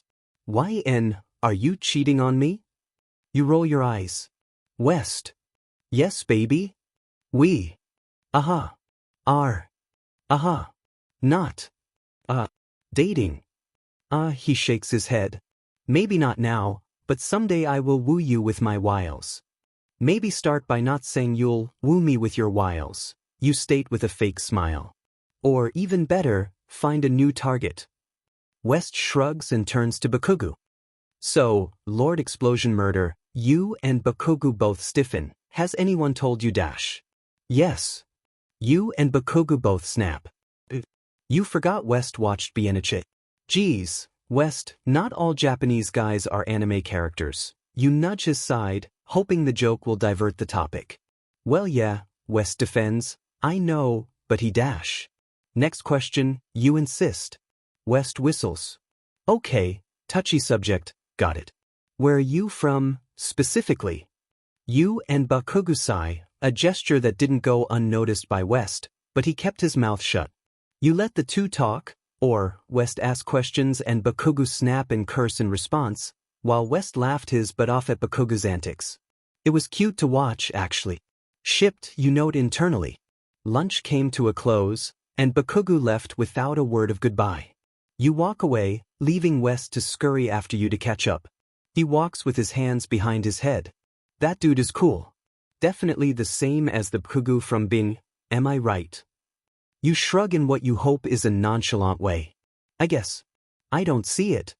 He looks at you curiously, then back to where you guys are walking. Whatever. I see it. But what I'm more impressed by is his ability to resist the clutches of the Elite Four. He gives elaborate hand movements and gestures to emphasize his words.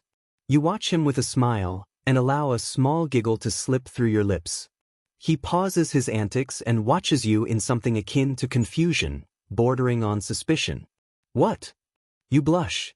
You feeling all right? He asks, seeming genuinely concerned. Different today. You furrow your brows, and keep your eyes forward. I'm not. I just had a long weekend. Then why are you here? Why not just stay home today? Because I had to help the transfer students. Why? Because Jeremy asked me to, you say, keeping to your story. You're getting frustrated. Why? Because dash. I don't know why. I just did, alright? You snap, your eyes suddenly watery. I've had a hell of a long weekend and I'd appreciate you not questioning my every movement. Maybe I am different today. Maybe I'm not the same I was on Friday, I don't know. A lot can happen in a weekend. A lot did happen in a weekend. And now. You trail off, voice softening. Now I don't know what to do. I don't know how to help them. You find yourself stopped at the end of the hallway, in front of the library. When did we get here? You feel a pat on your head and look up at West. He watches you with an emotion you're not sure you've seen before. Or maybe you never noticed. You'll figure it out. He smiles down at you encouragingly. Why is everyone so much taller than me?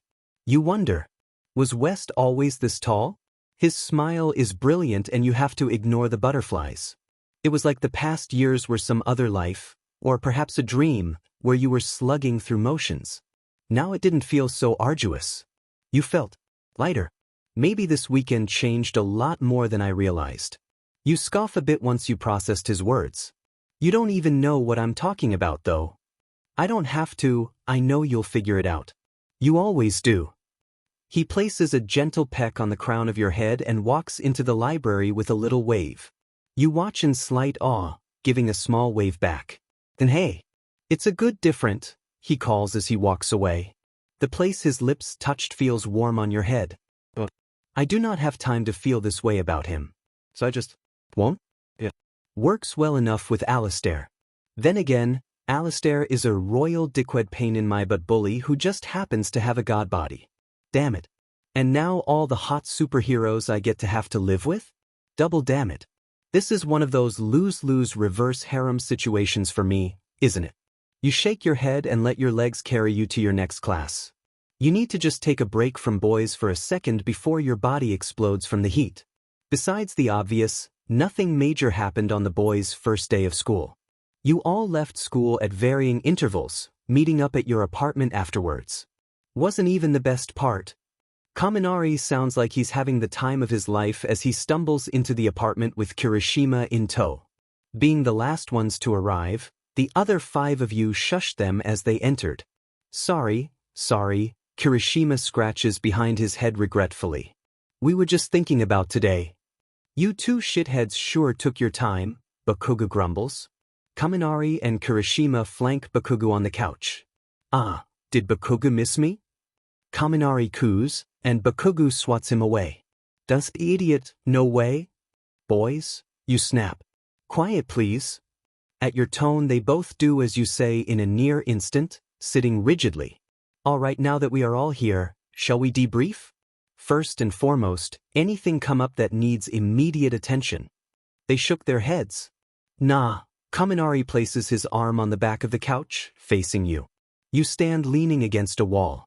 I had trouble following what they were saying in one class, but this nice chick helped translate for me, he states with a cheeky grin. I think she digs me. You roll your eyes. The teachers should accommodate the notes for you. I'll make sure they're all informed of exchange students. That might have been the one thing that the weeks-long process would have done for you that you overlooked. Did anyone have trouble finding the classes? No. Midoriya pipes up with bright features. In fact, it was surprisingly easy to adjust to. Each floor has designated numbers, so once we were told which floor was which numbers, it was simple. The others nod in agreement. You smile at his enthusiasm. I'm glad it worked out for you guys. Anyone interested in changing their schedule around? Actually, Midoriya answers with a sheepish smile. That guy Alistair sat down with us before school and rearranged our schedules for us. We're pretty happy with our new schedules. His eyes widen when he realizes how you tensed at Alistair's mention. And not that your schedule was bad.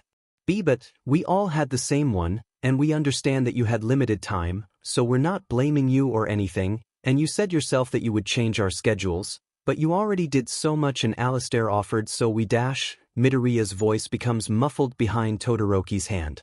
She gets it. He states neutrally. Yeah. You release the tension in your shoulders. It's fine. He's a helpful dude, especially when you're on his good side. You should stay there. Bakugo did a dumb thing sitting with me at lunch. You give him a pointed glance. He snaps his gaze away with a tsh of annoyance. But we can't undo anything. As long as you guys stay away from me during school, and try to avoid West, you'll be fine. All but Bakugo look at you with confused glances. West is the guy that sat with me and Bakugo today at lunch. He's probably the only other person in the school that watches Boku no Hero Academia. At least, the only other one willing to admit to it. He pegged Bakugo in an instant, so be careful. You watched their solemn nods, and something felt off to you. It took you a moment to realize what it was. Does your hair changing colors? They all look amongst one another, all confused. I don't see anything, Kaminari says quizzically. No, not like actively, but like, your hair has become more normal looking. By this world's standards, at least. Like, more natural looking. They re-evaluated one another, looking at each other's hair intently. At some point they just started petting each other's hair and discussing the current colors. It was one of the gayest things you'd ever seen, but you didn't have time to ship anything. Do you guys see it? They're turning more blonde, brown, black, ginger, whatever. Midoriya's seemed to be a deeper color that may only be green in direct sunlight. Bakugo's was pretty much the same as before. Kaminari's hair was more a wheat color than the electric yellow it was previously, and the black stripe was getting lighter. Ida's hair was turning more to a black, in a similar way Midoriya's was. Kirishima's hair just seemed to be returning to the original black it was before he dyed it, but was a rich brown. Todoroki's had the biggest change, as both sides were muddying to a light brown. Kirishima turns to you. What do you think it means? You resist a scoff. Hell if I know, I don't exactly hold a hero exchange program on the regular. You're struck with a thought. Have you guys tried out your powers much since you got here? Bakugo immediately scoffs and holds his hands up to display what should have been a spectacular series of explosions, but instead came out as some short fizzles. The F-dash? The other boys try out their quirks with little luck. Even Ida's engines had retracted into his skin quite a bit without him realizing. Maybe. This world isn't used to having a person with quirks, so people with quirks can't stay long before they become quirkless? You inquire. Makes sense, Midoriya concedes, but I'm still confused. As to how. Even Ida's body modification quirk is retracting. You shrug. Does it matter? The real question is, if the villain ever does come back, will you guys regain your powers when you return to your world? After a moment of their fearful glances to one another, you get sick of the gloom. You paste on an easygoing smile. I mean, you probably will. So, you can't shirk your work just because you guys don't have quirks anymore. You think for a moment. If I were to go there, I'd get a wicked cool quirk too, right? Kaminari brightens at the idea. Hell yeah. You'd be such a great hero, YN. You giggle, happy he aided in your distraction. Ah shucks, Minori. How sweet of you. Say, what do you think my quirk would be? Probably something to do with computers. Or electronics in general. Ida nods fervently. Hey, that means you'd have a quirk like mine, right? Kaminari jumps up from his seat. We'd both be electric. Hell yeah. You run over to give him a high five. Hell yeah. You giggle. Is that our thing? Hell yeah? He grins. Hell yeah it is. Hell yeah.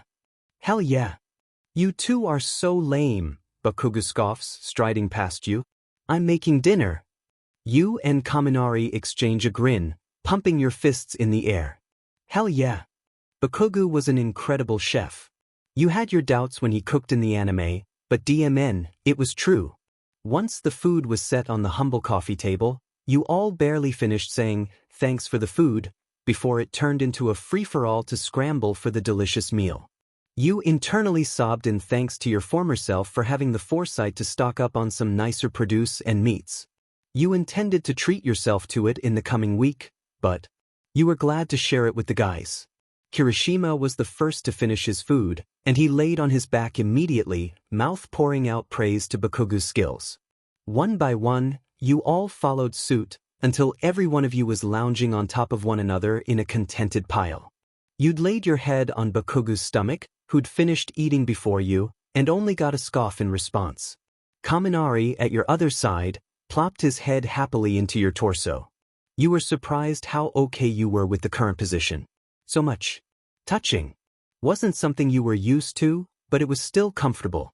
It was warm. It was nice. You felt about ready to doze off when a poke to your side woke you from your daze. Sup, Zuku? You mumble, rubbing your eyes. You see that the other boys had all nodded off as well. There's someone at the door, Midoriya says nervously, loud enough that the other boys begin to rouse as well. You nod. I got it, don't worry. Probably landlady. You yawn and stretch your arms above your head as you stumble to the door. You open it with a lazy look directly ahead of you, expecting the short Latina woman. It is not a short Latina woman. Your eyes meet an incredibly black ensemble, black sweatpants, black thermal shirt, and a black coat over top. Your eyes move up to see the owner of the thin frame.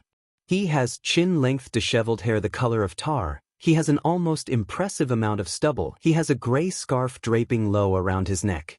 Your EC eyes finally meet his dark brown ones. They're rich in color, possibly the only thing about this man that is. You realize you're staring at him with your jowls open like a codfish, so you snap your jaw shut and step back to take him all in. He raises an eyebrow at you. He's also wearing thin rectangular glasses, much like Ida's, and a black beanie that nearly blends into his hair. It seems out of character, but you don't know who this man is, right? You shouldn't. It looks vaguely like. But no, it can't be. Eraserhead is much more fit, right? He takes you in with mild interest, until his gaze slides past you at a sound from one of the boys. His eyes go wide. Midoriya? He sounds unsure. You whip your head around and realize Midoriya is right behind you, watching the man in confusion. They share a similar expression to one another, like they're on the cusp of an epiphany, but don't want to get their hopes up.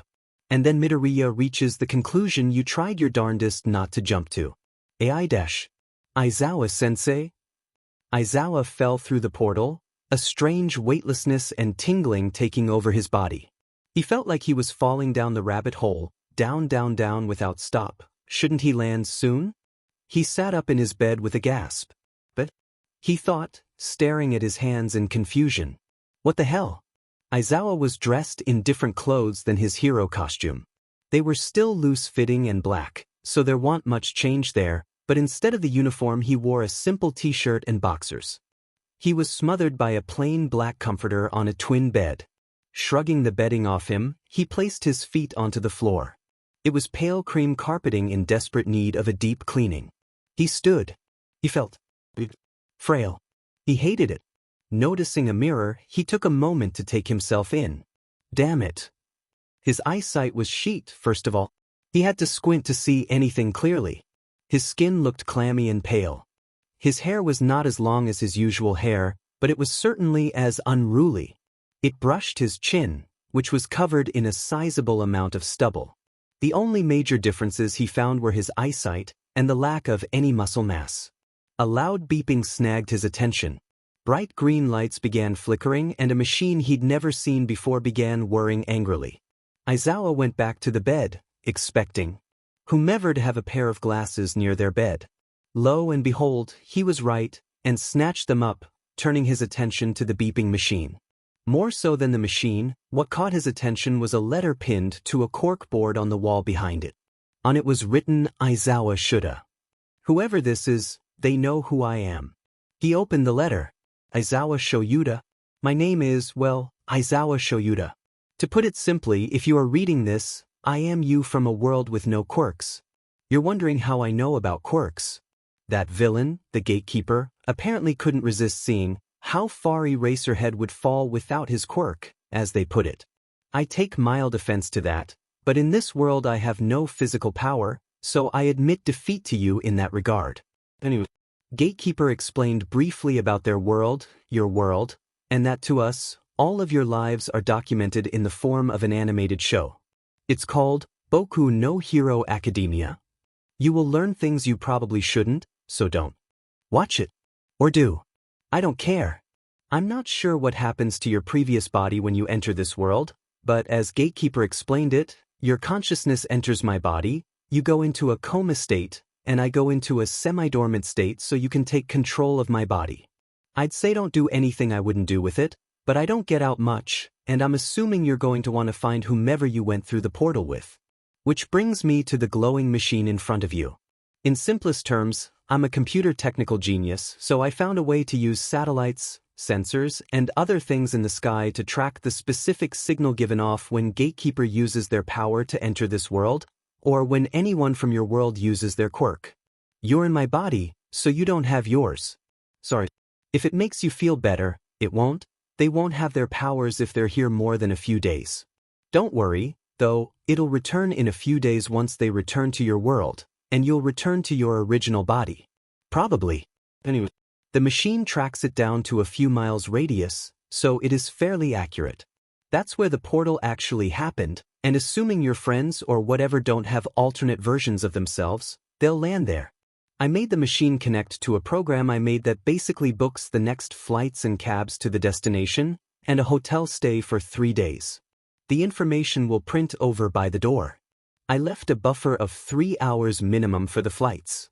Under this desk is a bag packed with 3 changes of clothes, a laptop connected to the machine's program, some bottled water, and some food. It's carry-on size. You can use my phone however you want. It's probably on the desk near where you found the glasses. No, I can't read anything without them. The phone has international service. In this envelope are directions to the airport, the number to call the taxi service to get you there, and a debit card connected to my main account. Spend what you need. I have more that I'll ever use. My life doesn't have much happening right now. You can probably tell. If you want to tell me how it goes, I'd appreciate knowing I did something heroic. I doubt you're much for sappy things like that, and neither am I. But, well, I guess you probably know me best. Anyway, you'd better get going, save the day whatever. Good luck. Shoyuda. In the short time it took to read the letter, Aizawa felt a lifetime of loss. This man is who he would be without his quirk, without the motive to save people. Maybe he does have the motive. He clearly wants to help. Maybe he doesn't know how. Aizawa shook the contents of the envelope out, and lo and behold were the necessary items. If nothing else, my alternate self is well prepared. He grabbed a change of clothes. There were 2 piles of unfolded laundry on the floor, and it was pretty clear which one was clean, quickly swapping his black nightwear for black pants and a black thermal. There was a dark gray scarf draped over it, you guessed it, black coat on the door handle. He put them on, along with socks and shoes that sat near the door. A swift glance to the printer showed the flight was to leave in 3 hours and 15 minutes. It would take 25 minutes to get to the airport, and between 10 to 15 to wait for the cab. He didn't care if he looked like a mess, which he surely did. He needed to get the hell out of this crusty apartment that reeked of loneliness and sleep deprivation, and back to his kids. Gathering all the necessities, he marched out the door. Aizawa was not a hugger. At least, he wouldn't show he enjoyed hugs. You could have guessed as much. He always seemed a bit tsundere towards his students, but seeing Midoriya rush him and pull him in a teary-eyed hug was probably the most brilliant thing you'd seen yet. Aizawa merely patted Midoriya's head, but his eyes held a soft smile. The most surprising thing about Aizawa's sudden appearance was, well, his appearance. He looked like a total lives in his parents' basement, never seen the sun, only plays video games and collects idol memorabilia kind of auntie. His skin looked pale, and despite the baggy clothing, you could tell he was thin. Like, unhealthy thin. Did something happen to him since coming here? Or is this just how he looked in the future? I'm so happy you found us. Midoriya wiped his eyes as Aizawa stepped into the room, closing the door behind him. Midoriya's face settles to a mildly confused and severely curious expression. How did you find us? He grunts. It's a long story. His voice sounds hoarse. You decide to let the boys have their moment and give yourself time to internally squeal while making a kettle for tea. Aizawa was always one of your favorites. Even in his overly disheveled state, you felt overwhelmed by the greatness. Well, we have plenty of time, Kirishima sighs. We have no idea when the gatekeeper will pop up again, and we have no way of knowing when he does. Actually, Aizawa interjects gruffly, shedding himself of his coat, scarf, and shoes. We have something now. The boys invited him to sit down with them around the coffee table. Most had moved to chairs and the couch after giving him hugs or punches in the arm. Aizawa sat on the floor. While you poured the hot water into mugs with tea bags in them, he launched into what his alternate self explained, as well as his journey to find them. He arrived from Japan Sunday morning. After I got to the hotel, I used the laptop to track the radius of where you could have arrived, and where it was most concentrated. The me from this world has hacking skill, he explains. You smile a bit to yourself as you bring a tray with the tea. He set up some way to access security cameras and whatnot. I found you guys pretty easily after that, waited until school let out, which, I'm surprised you're all in school so quickly after getting to this world. He glances at you, but I'm sure there's an explanation for that. You blush brightly and blow into your tea to hide your face a bit. The boys all snicker. Aizawa turns back to his students.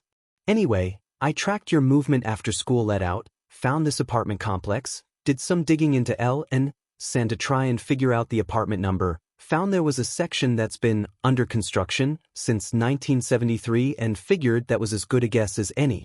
This room and the empty ones over there were the only ones that didn't have caution taped directly over them.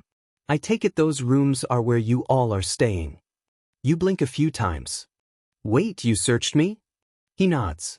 You greatly resemble another student of mine, so I dug a bit into your past, more out of curiosity. He nods in your direction. I apologize if I breached your privacy in any way by doing so. You wave a hand with a small laugh. It's fine, you'd want to know who your boys were trusting. Makes sense. And, yeah, they've mentioned that girl, Uno Memento, or whatever. Ueno Mieko, Ida confirms with a sharp nod. You smile to him in acknowledgement. Poor boy just wants to be helpful, you sigh. Hey, maybe I've got an alternate self too, you smile to the boys. Kaminari grins. Yeah, that's gotta be it. Super cool, we've been friends for years already. Hell yeah. You reach over from where you sit on the floor to his position on the couch so that you can high-five him. Eraserhead watches the scene in mild amusement. You wouldn't have been able to tell anyway, but you were too busy bumping fists with Kaminari in a somewhat elaborate handshake to notice his appraising glance. Oh, right, Aizawa-san, you whirl around to look at him. I forgot to mention, I also am good with coding and computers, so if I may, I'd like to look at the laptop the other Aizawa Shoyuta left you. I may be able to figure out the program he used. Aizawa grunts. It's of no issue to me. You smile reflexively. A grumpy dadzawa is a sleepy dadzawa. I could talk to the landlady for you and arrange for an apartment of your own. She's stingy, but she's kind when it comes to a person in need. He shakes his head. I have all of my things at the hotel, and I have disposable funding thanks to my alternate self. Thanks, though. He sounds genuinely grateful for the thought. You smile brightly. Anytime, sir. You give a mock salute. He chuckles with a ghost of a smile. You wonder if he was this animated, if you could call it that, in the show. I'll bring the laptop by tomorrow after school for you to look at. I'll monitor it during the day. If anything happens during the day, I'll notify you somehow. You nod. Understood. Aizawa stands and shrugs his coat and shoes on, leaving you where you sit. He turns to you as he opens the door. Nice to know they're in good hands. Take care. You give a small wave. See ya. You watch the door for a few moments, counting to 3.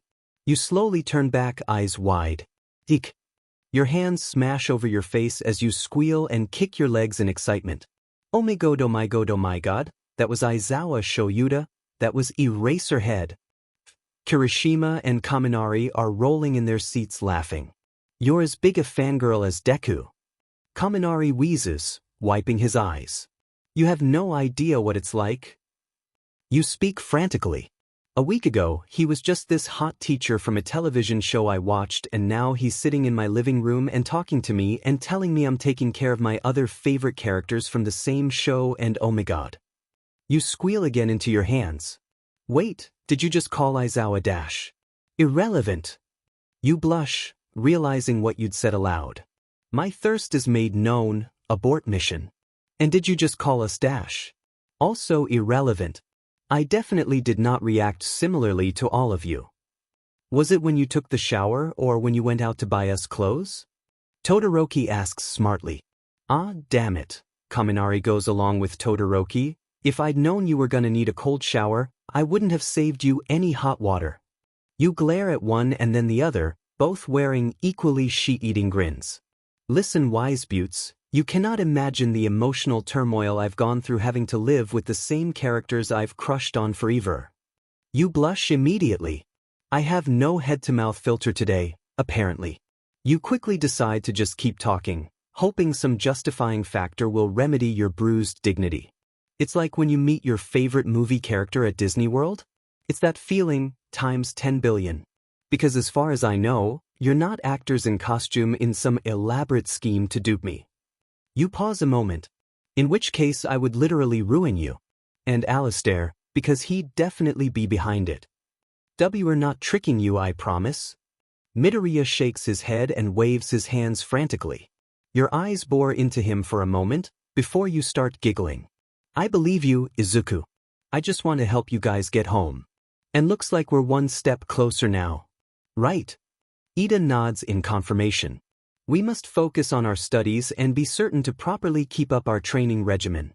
Yeah, we gotta work hard to be in fighting shape for when those villains come back. Kirishima poses, grabbing his flexed bicep.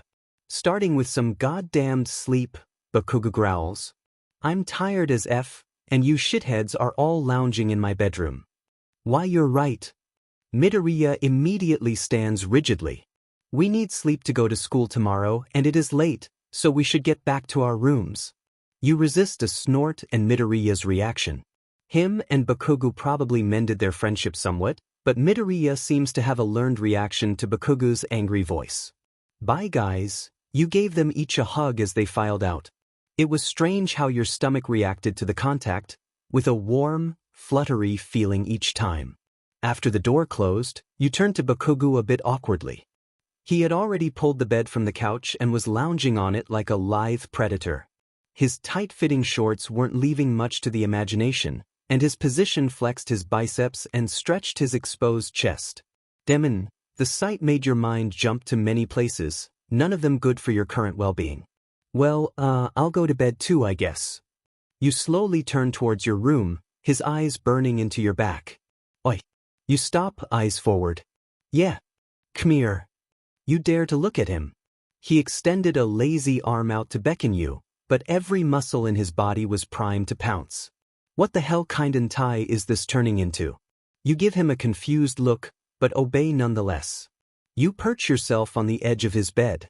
You wait as he seems to be in thought, finding the right words. When we were laying around after eating, when you were near me, I fell asleep. Bakugu seemed to be slightly embarrassed by his admission, but you patiently let him continue. And even though it wasn't long, it was probably the best sleep I've had in a long time.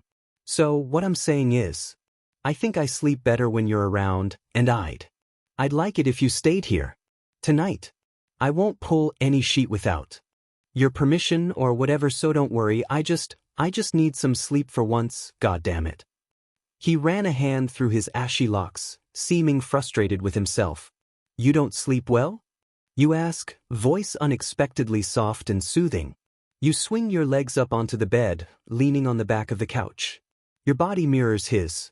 Not really, he grunts. He seems to have released some tension with your unspoken acceptance.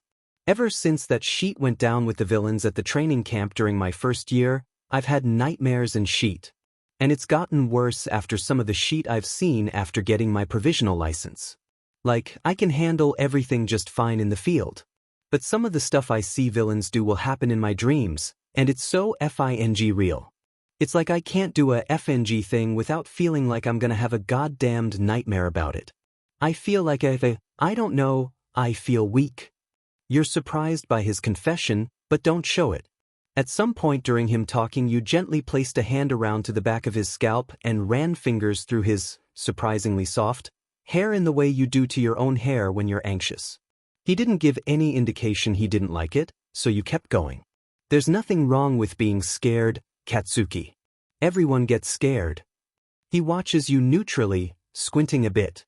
But I know you're courageous because you're going out there even though you're scared. And because you're opening up to somebody about it. He seems surprised at that statement. It's hard to be honest with yourself, and especially with other people. Figuring it out on your own isn't all it's cracked up to be, trust me. You giggle a bit, and he laughs with you. His cheeks are a bit rosy and his face is more relaxed than you ever thought possible. What? He asks after a moment. You didn't realize you were watching him like that. Whatever that is. Nothing. You smile softly. I'm just really happy to see you so calm and happy, I guess. He blushes profusely at that and turns his head away, but he doesn't move away from where your hand still absently plays with his hair. Weirdo. The statement has no punch behind it. Yeah, I get that a lot. You laugh. Come on, you shimmy down and under his blankets. We gotta rest up for school tomorrow. His blush doesn't go away in the slightest as he pulls the blankets up his chest. Your head is flat on the pillow, but he still lounges against the back of the couch. He seems almost hesitant. Do you sleep propped up like that, Katsuki? You tease lightly. He scoffs but slides down nonetheless. There's a thick tension coming from him. Is it because I look like that girl? He always seems to look at me in a way that's way more. You can't find the word. Knowing? You blush at the thought. Holy shit, does he like her? Are they dating or something? You're tempted to ask, but an arm snaking around your waist and pulling you to his chest silences all your thoughts. You look up at him and immediately regret it. Well, regret isn't quite the word. Kei Katsuki? Your voice is smaller than you'd like, but the way he's looking at you is a strange and heady combination of reverent, predatory, and protective. You're suddenly hyper-aware of how little space is between your faces. A blush creeps in without your permission. Damn it, he whispers. His voice sounds almost pained. You two are so alike. You can't think of anything to say other than, I'm sorry. He smiles that same disarming smile and strokes your hair. Don't apologize. It's not a bad thing. It just makes this harder. You lick your lips slightly, eyes lidded. Sheet, he needs to rethink his word choice. What's harder, Katsuki? You whisper back. He swallows thickly, watching you for a moment. His lips part to say something, but chooses instead to lean in closer to you. You feel his breath as he inches towards you. Just as he is about to hesitate, you close the gap, eyes fluttering shut. Holy sheet. Holy sheet. You try not to squeal at the passion he throws into the kiss. His hands grip your waist and hair, yours slide up his chest to clasp his face and neck. The pace is slow and experimental. He kisses you firmly, like he's afraid you'll disappear, but not forcefully. You reciprocate with fervor, signaling to him that you are, in fact, okay with this. He takes the hint, and his tongue peeks into your willing mouth. He speeds up a bit, but not much. He savors every moment the lips meet, every gentle peck, every tug of your hair, every soft you give him. You lose yourself in the moment as he tunes every part of himself in. For a moment, you forget the absurdity of the fact that you're kissing a fictional character and allow yourself to just kiss a guy you have insane chemistry with. But then he gently breaks the kiss and watches you like you're the fulfilling of his hopes and dreams, and reality comes crashing in. For a brief moment you look at him with a flushed and dazed look, but he immediately sees when the wheels start to turn, wondering about the why and the what next. Ouch! Your hand shoots to your forehead, where he flicked you. Stop thinking so much. He mumbles, repositioning the both of you into the optimal cuddle mode. It doesn't have to be any more than what it was, alright? Stop stressing before I can really enjoy what just happened. A smile grows on your lips as you think about his words. You nod. Okay. You look up at him with bright eyes and a content smile. Thanks, Katsuki. He placed a peck on your forehead, where he flicked you. Go to sleep, YN. You nod your head against his chest, already following his instructions. Waking up to the smell of Bakuga's cooking was probably on your top 3 ways to wake up, behind waking to being given ORZC and not waking up at all. Neither of which you've experienced. So of realistic ways to wake up, it was number 1. You stretch your arms above your head with a soft groan. What a workout, Katsuki, you say more out of your reflex to tease him than anything else. Kissing him was more emotionally exhausting than physically, though you could definitely imagine a scenario where kissing him would be. You pop your head over the back of the couch to try and see Bakuga's reaction, but you're met with Midoriya's blushing face. Chan, didn't realize you were there. And you are in KKK Kaken's bed? That's none of my business, of course. You're allowed to sleep with where? Sleep wherever you want. You don't need to worry about any of us, no one now have an opinions and themeter dash. There's a loud whistle and a hand clamps over Midoriya's mouth. You feel yourself blush profusely as you turn to Kaminari. I was wondering why you weren't up yet, but I'd be fast asleep too if I'd spent the night like you did. Minori. You place a hand over your heart in fake scandal. Do you actually think I'd get laid and not run to your room to spill the details immediately after? You hurt me. So, why are you in Keikaken's bed? Midoriya peeks out from behind Kaminari's hand. If you don't mind me clamp. You look over to where Bakugu stood in the kitchen. He didn't face you, but you could tell by the way he tensed that he was listening. I couldn't sleep. Bakugu put up with me for the night, and eventually I was able to fall asleep. You make an exasperated expression. Must be all those all-nighters I pull when hacking. I've become nocturnal. You boys are making a human out of this bat. Kaminari ruffles your hair. Sorry to hear that, baby girl. If you ever need someone to ease your worries, I'm always here for you. Minori. You leap over the couch and glomp him with a hug. What a sweet-hearted gentlemanly cuddle bud I've got. You, he laughs, only if you never call me that again. No promises. You wink and break the hug, sauntering to the kitchen area. All right, lover, what are we cooking today? Shut the F up, lazy butt. I'm making some FING pancakes, so if you want syrup, get your half-awake sheet together and grab it for me. He doesn't look at you, but that doesn't completely conceal the blush. You face him with a salute and whirl to the cabinet. You grab it and go to set it on the coffee table. You realize Todoroki has been sitting in a chair and silently observing the whole ordeal. You give him a bright smile. "Good morning," you say softly. "Did you sleep well?" He nods. "Better than you, apparently." His lips hold a ghost of a smile. You grin. "Oh," your volume raises significantly, "I wouldn't have slept a wink if Katsuki had any say." Off, you wish I had my say. And what would you do if you had your say, He snaps a wide-eyed gaze to you and flounders like a codfish. You feel a bit bad, but not bad enough to resist the laughter that erupts from you and Kaminari. Todoroki covers a hand over his mouth, and Midoriya bites his lip and blushes. "You," he mutters. "You wish," you giggle in a poor impression of his voice. He flips you his middle finger and you turn back to Todoroki. You perch yourself of the edge of the chair where he sits. Anyway, he agrees. "I had some questions regarding the television show you said we are from." You nod. "Of course, I might not be able to answer everything, but I'll tell you what I can." The two of you launch into a long-winded discussion about the plot of the show, when it starts, who is featured, how much insight it gives into the villain's pasts and mindset, things of that nature. You tiptoe around topics regarding Midoriya and All Might, for obvious reasons, and try to be generic when talking about more personal plot points, but otherwise you answered a lot. It made you feel like such a nerd, but whatever. The discussion lasted well through the arrival of Ida and Kirishima and the start of breakfast.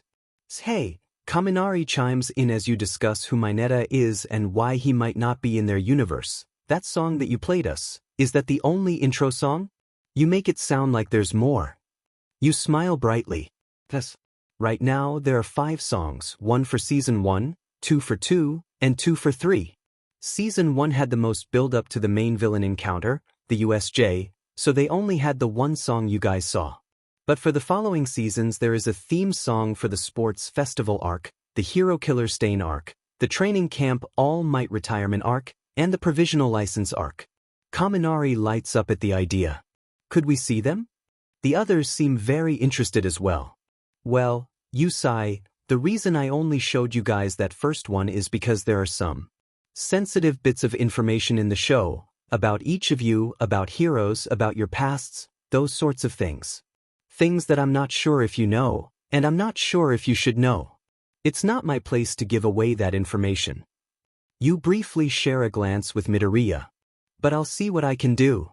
The songs themselves probably don't give too much away. The only ones that might are Hero Killer and All Might's retirement.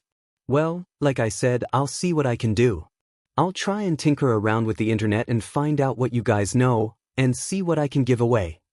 You steeple your fingers and waggle your eyebrows in a conspiring manner. Kaminari gives you an electric smile and a thumbs up. "Can't wait, babe." "It won't take long, boo." You blow him a kiss. He snatches it out of the air and pretends to faint. You shake your head. You look at Midoriya, who watches you with slight trepidation. Now to find a time to talk to Best Boy and see how he feels about his entire identity potentially being out in the open. "Wine-chan," he whispers fearfully the moment you both find a secluded corner of the library. "I can't tell them. I promised All Might that I'd keep it a secret. It's bad enough that Kakin figured it out. You told him earlier to meet you in your favorite secluded corner of the library during lunch, and his constant state of panic didn't disappoint, as he showed up several minutes before you did." "Exactly," you whisper back, setting down your back and pulling out your laptop. "But Kogu figured it out."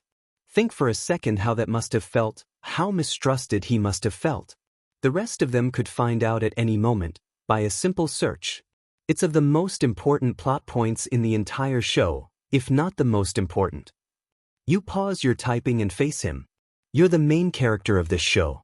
Even if that's now how it is in real life, even if you guys are all equals, in this world you are the one everyone knows about.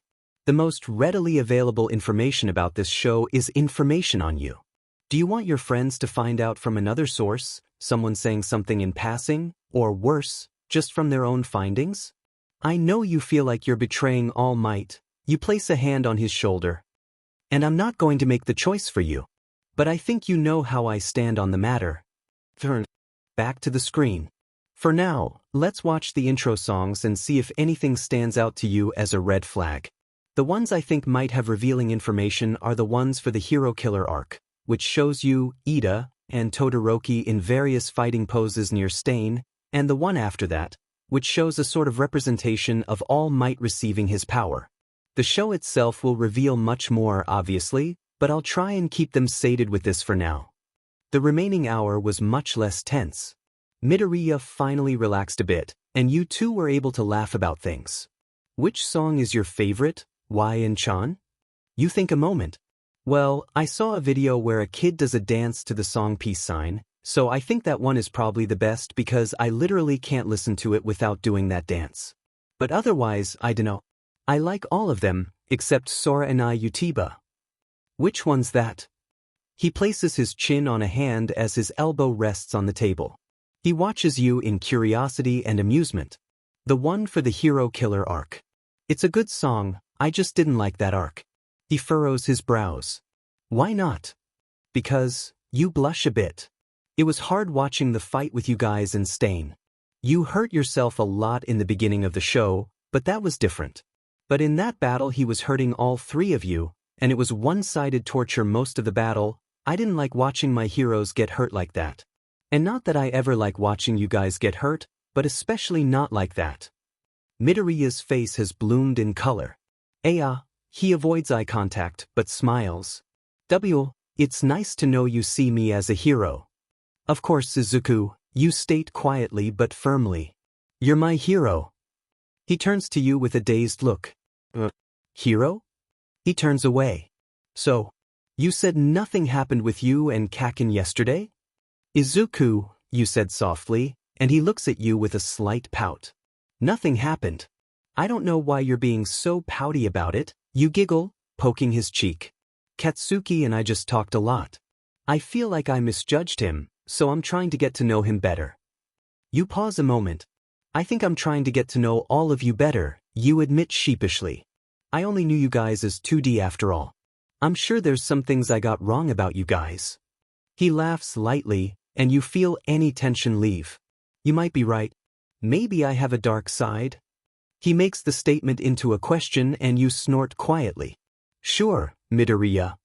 A person was sitting in a chair in your apartment waiting for you when you came home. You should have been surprised by a stranger in your home, but you'd been so desensitized to crazy this week that you just plopped on the opposite chair. It wasn't until you sat down that you realized who it was. Oh, hey Aizawa-san. He nods in your direction. His eyes are on the computer in his lap. Anything new with the program? He grunts. I honestly don't know. I'm trying to rely on muscle memory and not think too much about it. Here, he turns it towards you, you take a look. You pop up and squat in front of him, eyes scanning the program. Interesting, your eyes light up while analyzing the page. Mind if I? You gesture to the laptop and he relinquishes it without a word. You scurry back to your chair with a giddy smile. Aizawa watches you with a smile, but you're too consumed with your new toy, sophisticated piece of machinery, to notice. Onsen. Aizawa says after a few moments of you tinkering in peace. You look up at him over the screen. His face holds some concern, but you can't decipher much else. The man is still hard for you to read. There were some comments that made me think. What year are my students in their time? You tilt the laptop screen down a bit to focus on his question. Summer of their second year, I think. You guys are from the future, relatively speaking. He nods, brown eyes narrowed and considering. I am not from the same point in time, then. I thought it strange how they looked, but they've changed since coming here as well, so I wasn't certain. I am from the boys' first year, in springtime, so relative to you, I'm from the past. Your eyes widen. How much information is too much? What doesn't he know? You sweat. What's the most recent thing that has happened, I guess I should ask? He shrugs. Nothing. School year has barely started, which is why their familiarity was unusual to me. You nod. That makes sense, I guess. We should let them know. They'll probably come over in a little while. They shouldn't reveal too much about your future. He grunts in what you assume to be agreement. You turn back to the beautiful programming. DMN, this world's Aizawa is DMN good. I'll have to meet him when the boys go back to their world. You spend an unknown amount of time absorbed in analyzing the program, giving the boys each a non-committal wave as they walk in. Bakugu was first, only a few minutes behind you, but he didn't say anything, just changing out of his school uniform quickly and plopped on the couch. Midoriya and Ida were next, followed shortly by Todoroki. The three had some light conversation with Aizawa, mostly about the current state of affairs in the world. Kirishima and Kaminari stumbled in last. Shocker, you think absently as they peer over your shoulder. You working on that program thingy? Kaminari asks. You nod, eyes on the screen. Yeah. I'm just looking at the capabilities he's put in it. I added a feature that taps into any cameras in the area, pinning sudden movements so we can look through the video feeds and see if we can find the specific place where the portal opens. Kirishima's eyes widen. Well, that sounds insanely hard. Good job. He flexes an arm and grabs it in an encouraging pose. Thank you. You look at him and smile softly. He blushes the color his hair usually is, looking shocked for a moment, before relaxing to a toothy smile. Somehow, his teeth are still pointed and sharp. He rubs the back of his spiky now black hair. Why yeah, it's no problem. You turn back to the program, not noticing how odd his reaction was. Now I'm going to see if I can retroactively access the cameras in the area when you guys came through. That's a good idea, Todoroki commends in a voice that is quiet, but firm. You smile softly to yourself, feeling a blush creep. To-do doesn't pass out compliments lightly, you note, fingers typing away. As you do your magic, Aizawa breaks the news to the boys. It takes a few minutes to access all the cameras, and several more to watch the footage to see if there's any abnormal movement. Finally, you found the tape that shows the boys. You call them all over and they crowd around your chair to watch the video. Granted, it's barely a flash of color in the corner of the screen and the occasional flash, looking like an explosion. You flinch slightly, forgetting there's no sound. You sigh in relief, for a few reasons. Well, I guess we don't have to worry about someone seeing you guys. You're about to close the feed when something about the video catches your eye. You rewind slightly. You feel the boys tense around you as they notice what you did. Is that? You hear a tremble in Midoriya's voice. You don't blame him, especially if he's had other interactions that you don't know about yet. The girl in a school uniform on the screen skipping merrily away from the fighting happening out of view. Her crazed yellow eyes matched her manic, fanged grin perfectly. Yep, you nod solemnly. She's here too. Aizawa furrows his brows deeply and turns to you. Who is she? You recall, he hasn't reached that arc yet. A crazy waifu that we definitely do not want in our world. Her name is Toga Himiko. Toga Himiko. Aizawa squinted at the screen, imprinting her image in his head. You'd briefly explained that she was a batshit crazy zealot hellbent on the destruction of all heroes.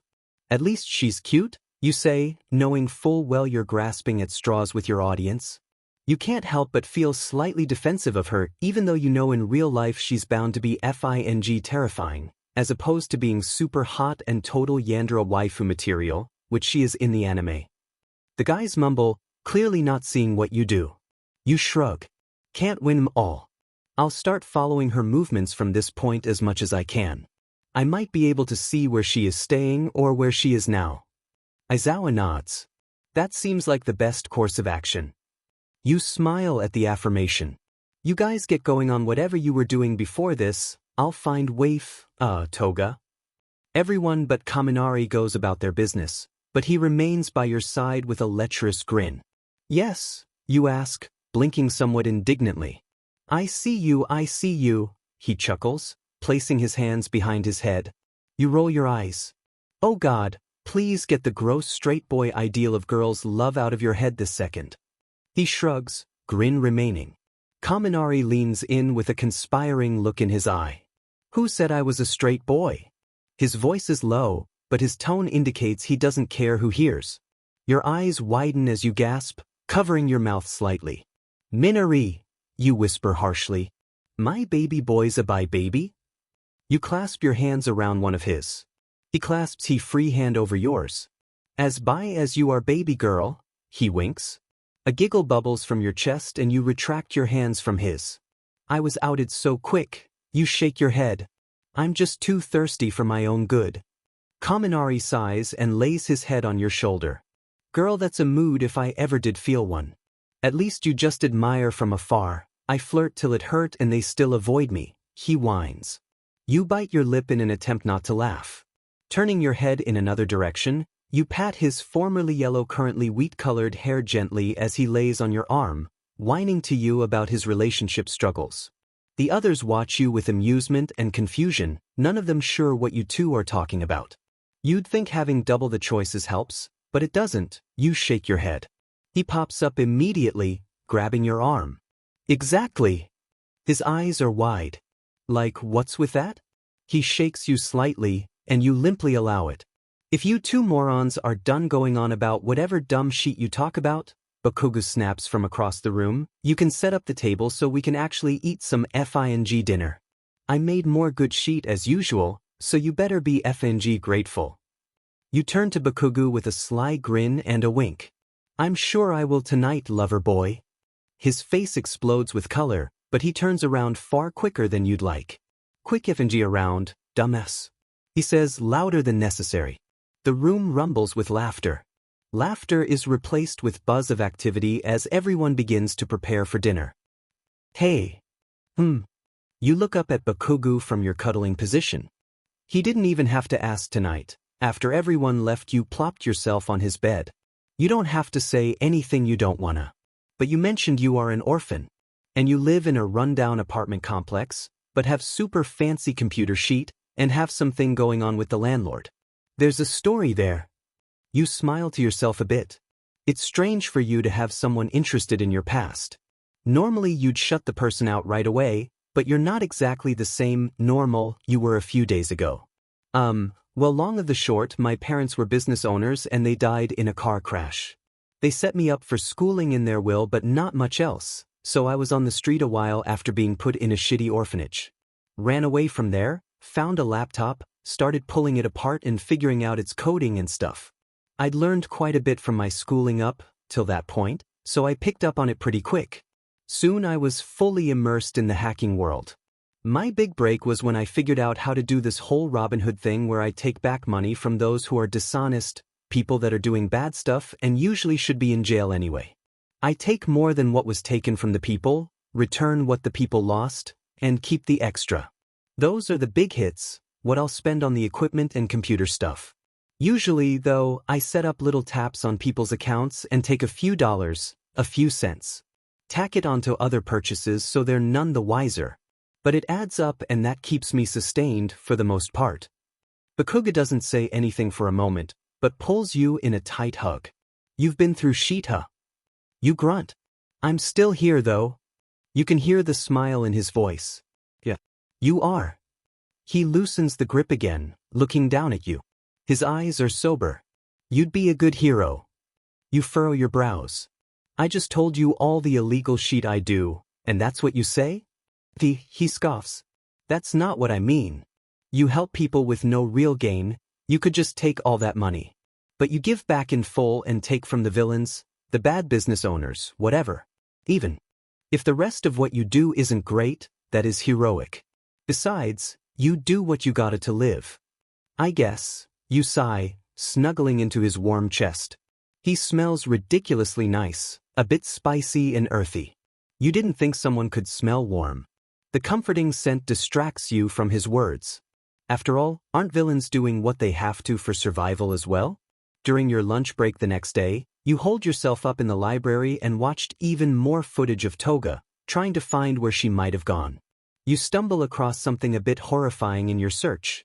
She's been watching us. You murmur, a shiver making your spine go rigid. Video of her in an alleyway near the school, video of her following you all a street over, video of her outside your apartment. She used her power some of the time in the beginning, assaulting a seemingly random woman and using her blood to change form into the woman. Toga grabbed some objects off of the woman's limp body, you hoped she was only passed out, and walked out of the frame. You follow her as much as you can, but she slipped into a building and out of sight. You try to find her again, going through the nearby camera footage, but she either found a way to evade cameras or was still in that same building. You don't think she took the form of that woman arbitrarily, though, so the former seems most likely to you. Feeling suddenly exhausted, you decide to skip your next class and take a nap in the library. You shut down the laptop and place it in your bag securely, then let your head flop onto the table in front of you. Your eyes flutter shut.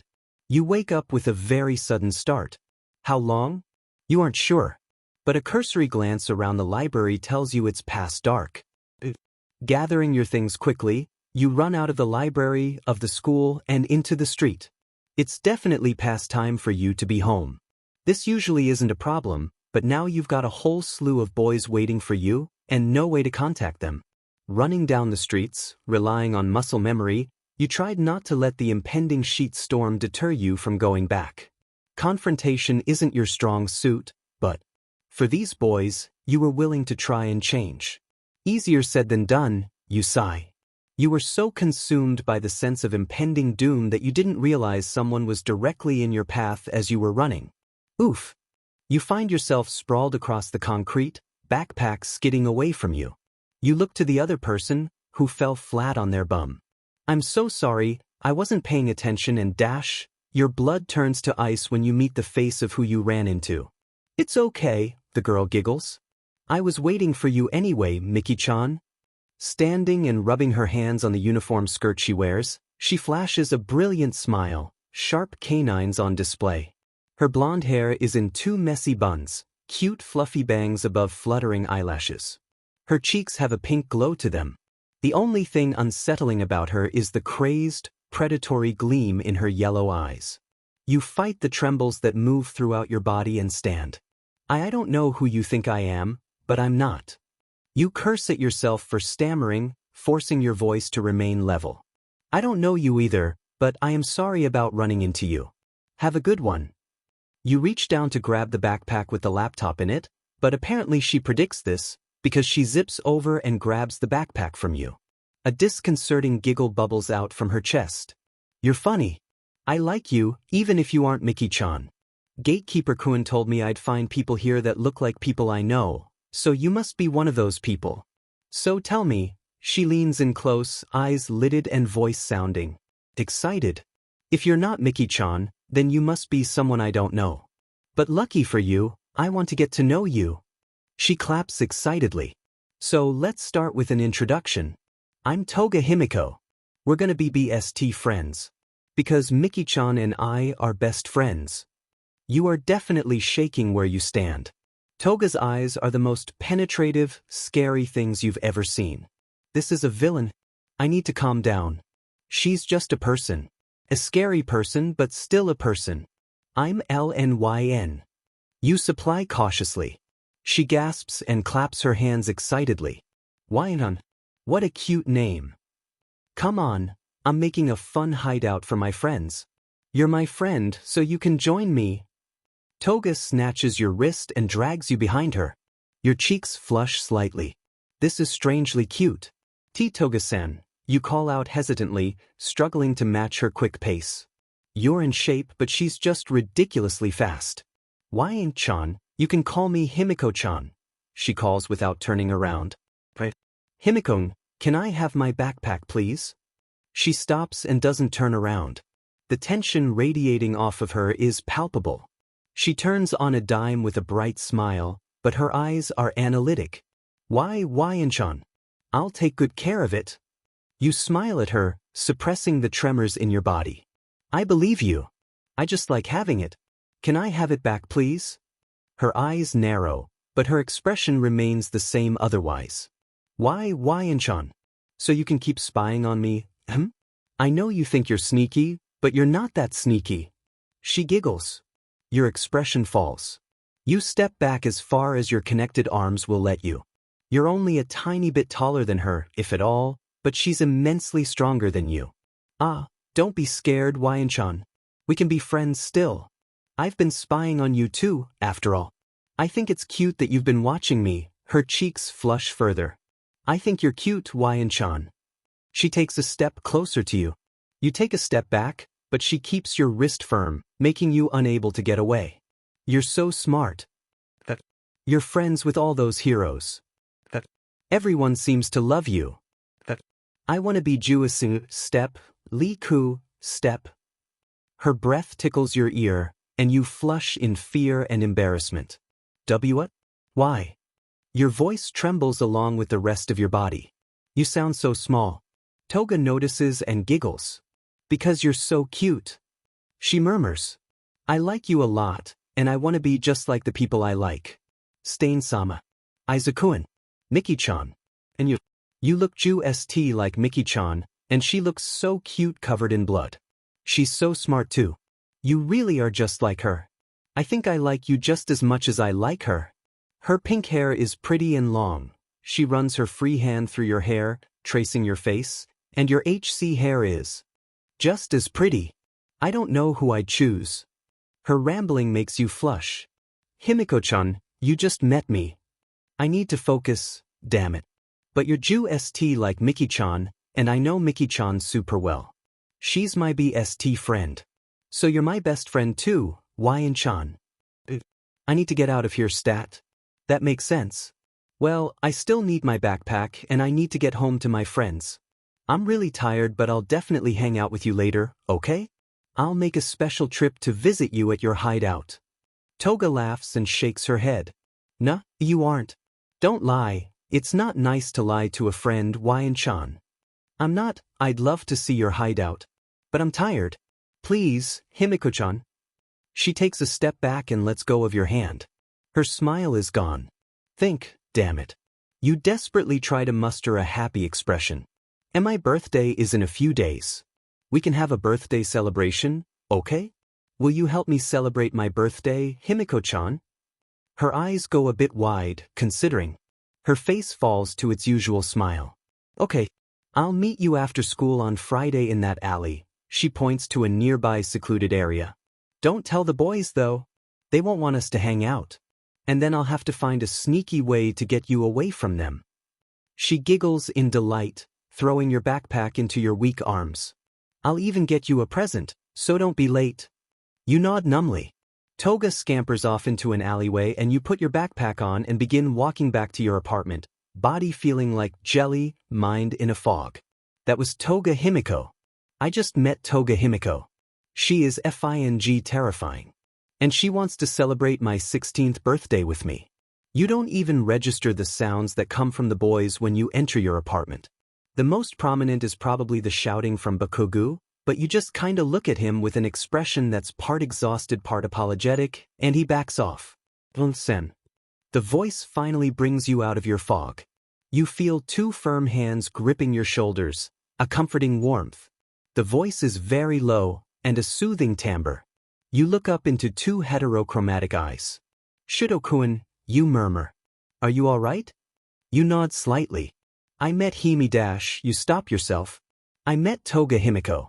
She wanted me to go with her to her hideout. She thinks I'm her best friend. She called me Miki-chan. The boys around you stiffen, but Todoroki remains firm and calm. That must have been scary, he notes evenly. His eyes are comforting to look at, and you find yourself finding a hypnotic rhythm going back and forth between the two colors. Gray to turquoise. Gray to turquoise. His eyes are pretty. I'm glad they stayed the same. You nod again. I'm sorry I didn't come home right away. I fell asleep in the library, and then when I left she was waiting for me. If you weren't so and exhausted, you'd notice how he has to resist a smirk. You fell asleep in the library? You nod. I was only planning on skipping a few classes, but then when I woke up everyone was gone. Todoroki places a hand on your head, patting your hair gently. Try and let us know next time you decide to take a nap, You nod. Shido-kun? He hums. I'm sleepy. He nods. I can tell. There's humor in his eyes. You like his eyes like this. You can tell us all about it tomorrow, okay? Let's get you to bed. You nod. Is Katsuki-kun staying here tonight? He shakes his head. While we were waiting for you, I moved in. Bakugu's turn is over, and now I'm to stay with you. Is that all right? You consider a moment, then nod. Yeah. He smiles. Why don't you take a bath? We'll have something for you to eat here after, then you can sleep. You smile back. Thanks, Shido-kun. He pats your head and sends you on your way. You walk in a trance to the bathroom and begin your shower. The boys watch your exit. What the F was that? Bakugo finds himself growling more than he intends. San is overwhelmed, Todoroki responds flatly. He shoots a glare in Bakugo's direction. She had a scary experience and she's shut down. Ueno-san reacts the same way. Since you clearly can't understand as much, why don't you make her some food and keep your mouth shut? The venom in Todoroki's voice stuns the room. Aizawa sits in the back, watching how the scene will play out, ready to step in if needed. But he doesn't quite know the boys yet, so he's unsure of how it will progress. Todoroki, Kirishima interjects nervously, watching Bakugo's features contort in fury. I know we were all worried about Wyan-chan, but let's keep it chill, alright? It's not manly to let the situation to get the best of us. Todoroki runs a hand over his eyes with a short sigh. You're right, Kirishima. I apologize, Bakugo. Tired.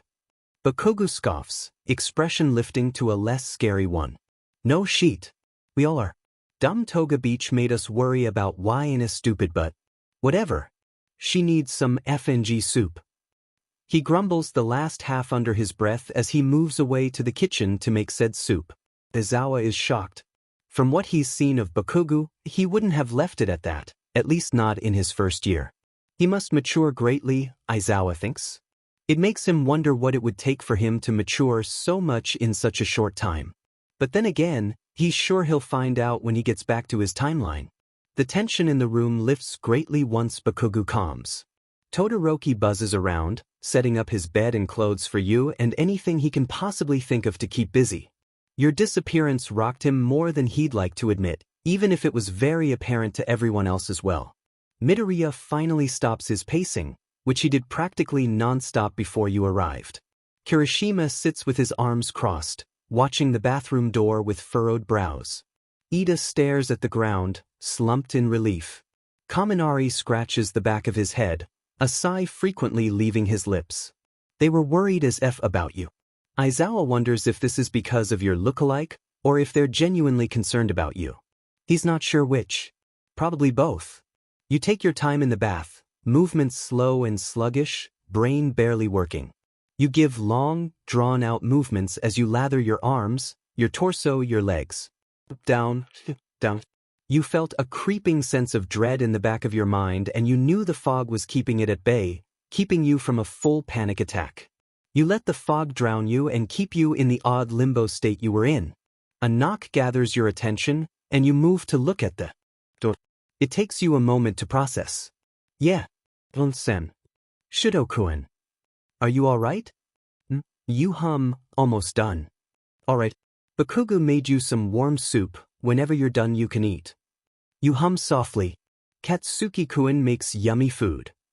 Yes he does. Todoroki's words sound like a sigh. You don't know why he'd sigh though.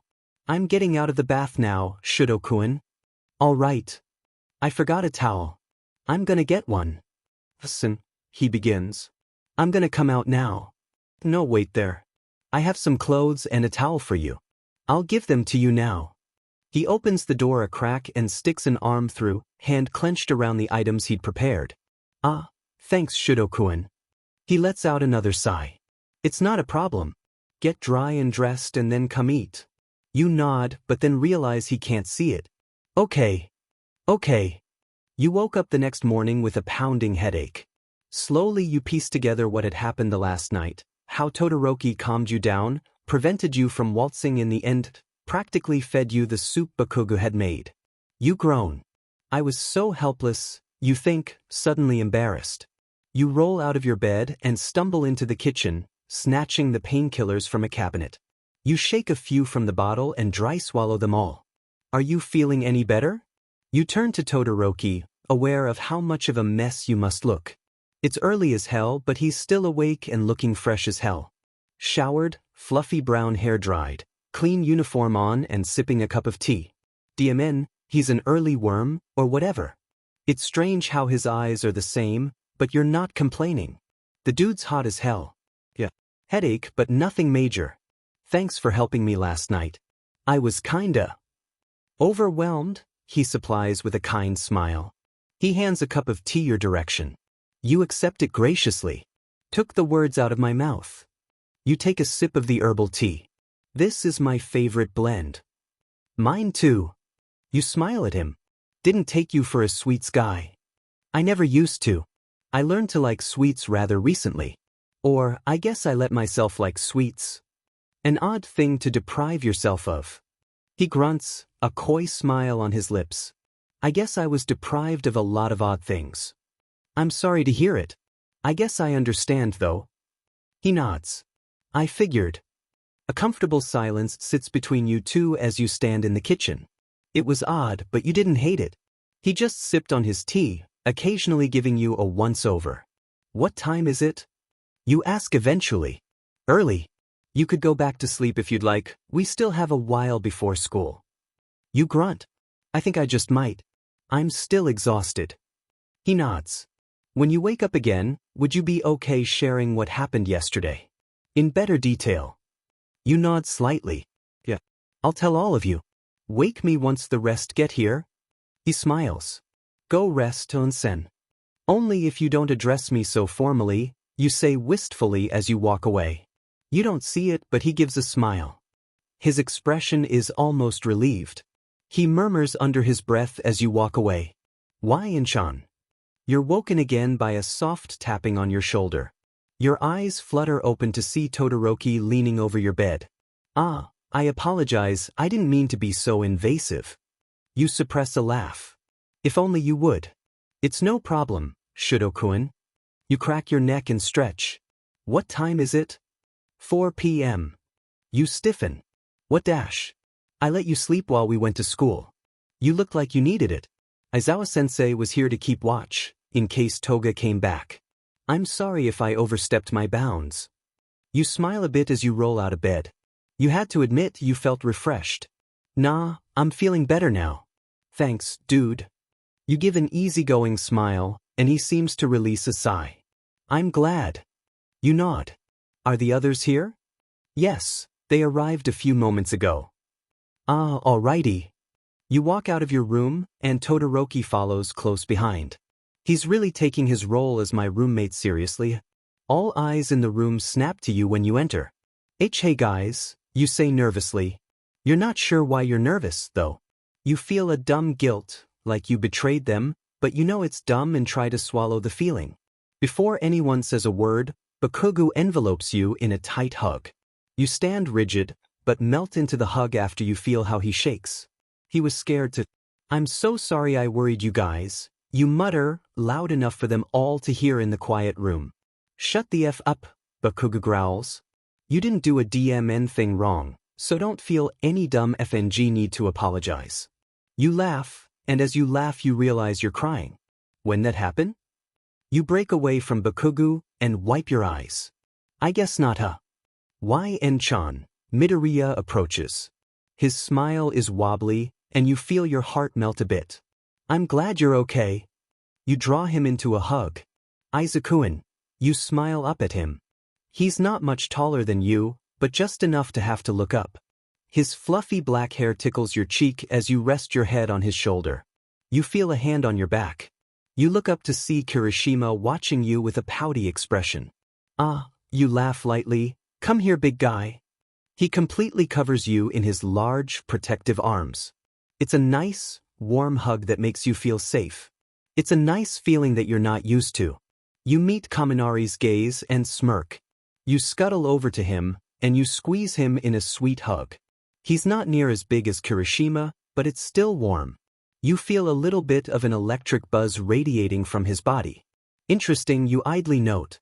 You break from him and look at Ida. He stands as a sentry would in the corner, watching you. Hey, Tenya-kun, you smile softly. He watches you with a soft gaze. It's a very protective look, but more familial than the others. Like a big brother or something. He wraps you in a hug as well. I'm glad you're safe, he whispers in your hair. You can only nod. He plants a chaste kiss to the top of your head and steps back. You turn to the room, trying your best not to look as sniffly as you feel. You meet Aizawa's watchful eye. He nods to you and you smile to him. Is this what a family feels like? You can't say you hate it. Not in the slightest. People to notice when you don't return, people to run off and get you out of trouble, people to be there when you need to talk. That's what these boys had for each other. And somehow, you'd landed right in the middle of it. So about Toga. You begin with a bit of a flush, remembering how she was all over you, basically. Confessing her love, obsession, for you. You definitely should have hated it more than you did. Sure, it terrifies you to your core, and you were scared for your goddamned life, but that didn't turn you off any less. If anything, the fact she likes you and still wants to possibly kill you makes her even hotter. What the hell is wrong with me? I need to get a goddamned grip. She's psycho. She's scary. I can't let myself just, What happened? Midoriya prompts gently, unsure how to interpret your flushed face. You compose yourself with a breath. So, basically, she told me she has the hots for me and wants to be me, and wanted to show me the hideout she's making for her friends, probably for the other league of villain people. They're not here yet, so I can only assume that they're going to come eventually. She was waiting for me outside the school. I ran into her, literally, and she took my backpack and I had to kinda trick her to get it back. She knows I've been watching her movements, and she's been watching ours. She knows where we're staying, where Aizawa-san is staying, where we go to school. The boys think for a moment. Todoroki speaks. What did you say to get the backpack? You blush deeply. That she could celebrate my birthday with me, and that I'd visit the hideout then. She's going to wait for me in a specific alley after school on Friday. She said not to tell you guys, because you wouldn't let us hang out, and she'd have to find another way to get me. Well, obviously you're not gonna do it. Bakugo scoffs. You roll your eyes. Would I have told you all this if I intended to? You sigh. Thing is, it might be valuable to know about their hideout. It could be a really important thing to learn, so if I did dash.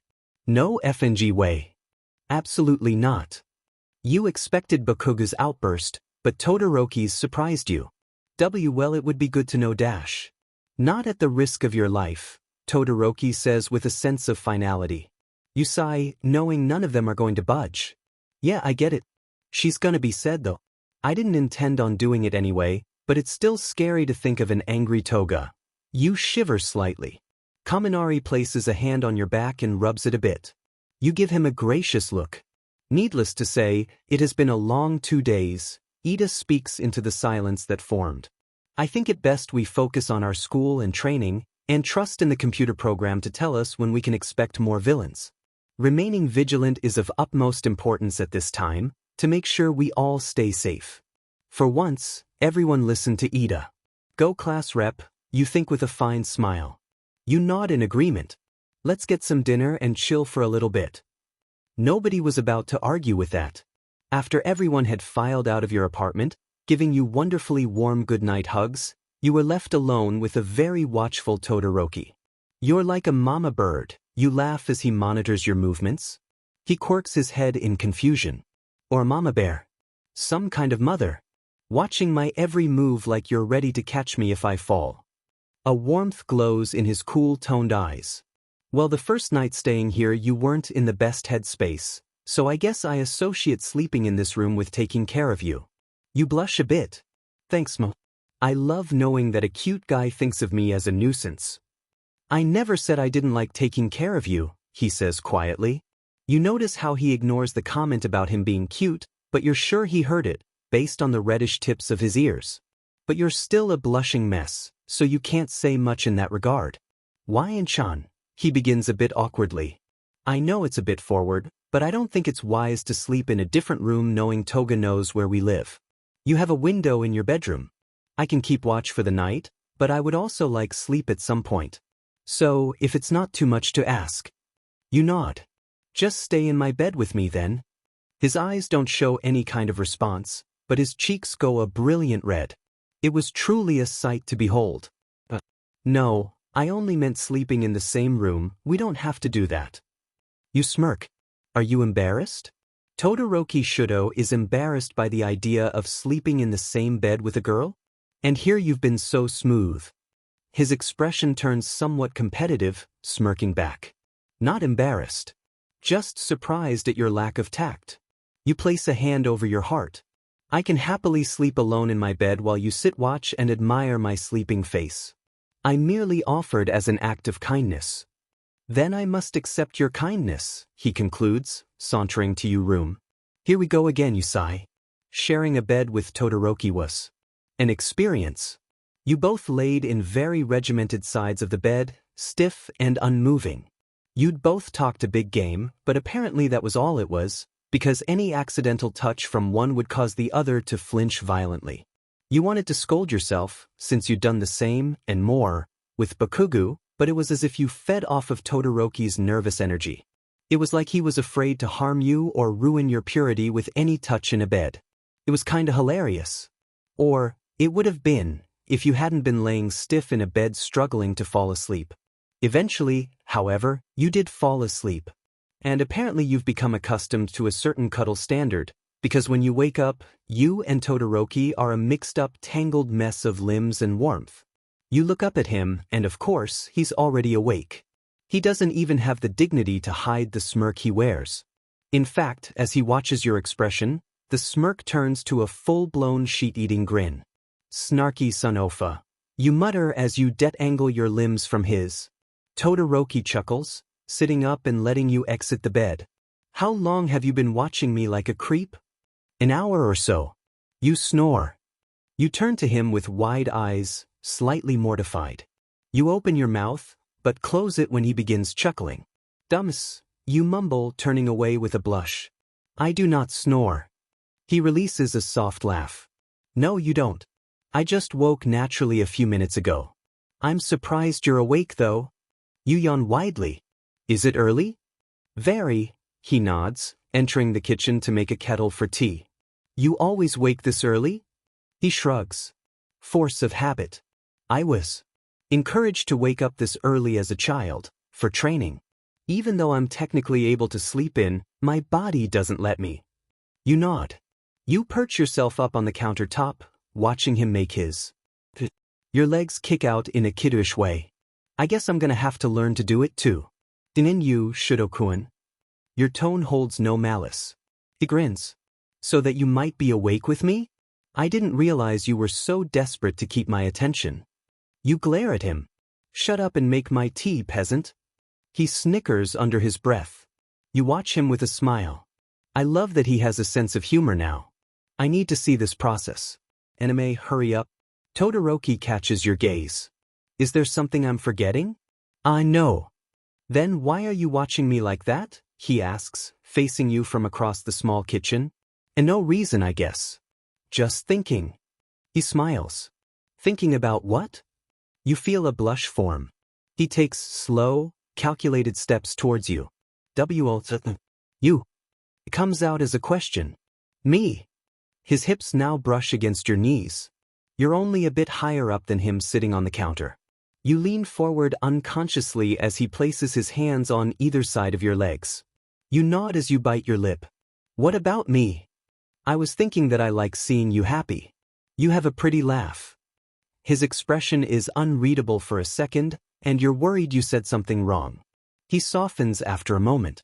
Guys usually don't like being called pretty, he jests. But you are, you say a bit defensively. If I'm pretty, then are you beautiful? Gorgeous? Because you're much prettier than I. Your cheeks blossom in color. He's very close now, hypnotic eyes boring into you. You look away. If you say so, you resign. A finger slowly traces down the side of your cheek, your jaw, ending at your chin and clasping it. He gently turns your head back in his direction, encouraging you to look at him. You reluctantly do so. I do say so. His tone has an authority that fuels something deep in you. You release something between a sigh and a gasp, maybe both. You're not sure.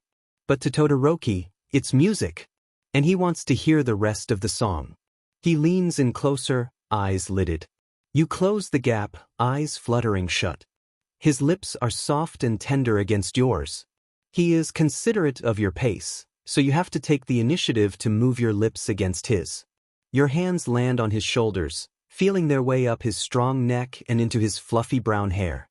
His hands move from the countertop to your thighs. He gently runs his hands over the outside up to your hips. He traces little circles with his thumbs around your pelvis, juts out. You release a small sound into his mouth as he does that, and he takes the chance to slip his tongue in to meet yours. The feeling is surreal. His hands on your waist pulling you close, his mouth moving against yours, tongues dancing back and forth in a battle for dominance. You can barely find time to breath, but the lightheaded feeling only amplifies his actions more. You don't even want a breath at this point. He groans softly into your mouth when you wrap your dangling legs around his waist, pressing your chest together. Why Inchan? One of his hands ventures upward, tracing up your ribs and the crest of your chest, to your neck and into your hair. He breaks his mouth off of yours, and for the slightest moment you are mourning the loss of the contact, but he only takes the few seconds to admire your flushed face and swollen lips before latching onto your neck. His tongue and lips work together like magic, sending shivers down your spine. Shudokuin, you softly. You can feel his reaction to your sound against your leg. His kisses are trailing down to your collarbone when he stops at one particular place and decides to focus on it. What are you doing? You ask, voice quivering. Marking you a bit, he says flippantly. You aren't sure if you can get any more flushed, but it certainly felt like it in that moment. Shudokuin. It'll be under the school uniform, he assures between essays and kisses and licks. Nobody will see. Except me, for the next few days. You can practically hear the devious smirk. Why, you're a little sheet, you know that? You laugh. He rises from his spot on your collarbone. There's a mischievous glint in his eyes. He doesn't say anything but places both hands under your thighs and lifts quickly. You yip in surprise and swiftly grasp around his neck. Todoroki carries you like this to the pull-out couch and throws you onto it. Hey, you shout. He walks away. The kettle's boiling, he says, as if that explains anything. You can practically hear the smirk. Little sheet, you grumble, resigning to Todoroki's tea plans and plopping backwards onto the mattress. Everything was a bit quiet the rest of the morning, your hero exchange students recognizing the nervous buzz you had surrounding you. You know you're gonna be fine, but that doesn't change the feeling of anticipation. Going to school was uneventful, though you shot obvious glances into every alleyway you passed, especially the one Toga indicated. She was nowhere in sight. Classes were boring, but that was no surprise. You'd skipped out early from the class before lunch to get a head start and get your favorite meal. It's Friday. You figure you'll treat yourself before being brutally murdered. A last meal or something. Now, you sit alone at the reject table, mind running wild with possible scenarios of how the day will go. What Toga's intended gift is. Bakugo sets down his tray with more force than required when he sits, and tucks into the meal quickly. He glares at you over the sandwich in his hands. Daffik you lookin' at? He asks around the food. You look like sheet. Didn't sleep? Your words are harsh, but your tone is soft. He merely grunts. Sorry. You look down, feeling a bit guilty. You pick at the food on your plate. But stop with that apology sheet. You don't do sheet and feel bad for nothing. Dumbass. But you said you needed my help to sleep. He shrugs. Doesn't mean you gotta feel bad about not sleeping by me. You're not the reason I sleep like sheet, you just help prevent it. I've managed this long without your help. If it gets real bad you'll know because I'll barge in on you and icy hot doing whatever the F you two do and take you to my room. And what if we're doing stuff like what we were doing? You'd really just barge in on a guy and a girl like that. He narrows his eyes and smirks wickedly. You think I care what you do with him? I'd probably jump in on the action. Your eyes widen and a blush forms on your cheeks. You win this round, compadre. And here I took you for the possessive type. His eyes hold a sinful humor. Learn to share. Oh sheet. It wasn't meant to be said aloud, but it slipped out. You slap a hand over your mouth quickly. He laughs at you unabashedly. You really are easy sometimes. He grins and continues eating. You fight your blush and begin eating again as well. By now the cafeteria is buzzing with activity. At your table though, it remains silent for a few blessed moments before a loud, obnoxious voice cuts in.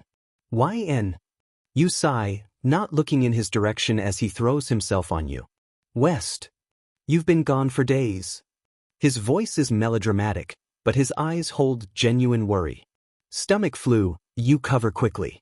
Not that I needed an excuse to want to skip. West has gotten accustomed to speaking with Bakugo in Japanese, to make it easier for him. Bakugo watches the two of you with narrowed eyes. West notices. Oh, by the way, baby girl, West continues in English, arms slinging around your shoulders as he sits. Happy birthday. I got you a present. Bakugo stops in his tracks, but continues eating to try and cover it up. Thanks, West. You really didn't have to. You blush slightly. Nonsense. He fishes through his backpack. I got you a thing that I'm sure you'll hate, so you won't feel weird about getting a gift. You laugh a little. Alright, then I guess I'll take it. He passes a little cardboard box with your name scrawled across the top in spiky handwriting. You open it. Inside is a ring. It's plain silver with intricate geometric shapes etched into it. It looks small, just right for your pinky finger. You look at him with a suspicious expression. I know you hate jewelry, he explains, but I got this anyway because I thought of you when I saw it. I dunno why. You consider the piece again, slipping it on your right pinky finger.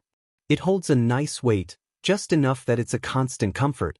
The design doesn't seem to rub or itch. The color itself is a silver that complements your skin tone. You finally smile after a moment. Thank you. West looks at you like you've grown antennae. I'm sorry, what? He seems to grow excited. You're gonna wear it? You shrug. I guess I like rings. Didn't know it before, you say breezily, continuing to eat. You set the box aside with your trash, leaving the ring on your finger. West blinks a few times. Why? Well, happy birthday. You nod in response. Bakugo now glares at you, but more from being deep in thought than anything else. What? You finally ask him, now speaking Japanese. I thought you just said that to get her off your case. I didn't realize it was actually your birthday. You shrug. What's it matter? Not like I was gonna do anything anyway. He growls a bit. Whatever.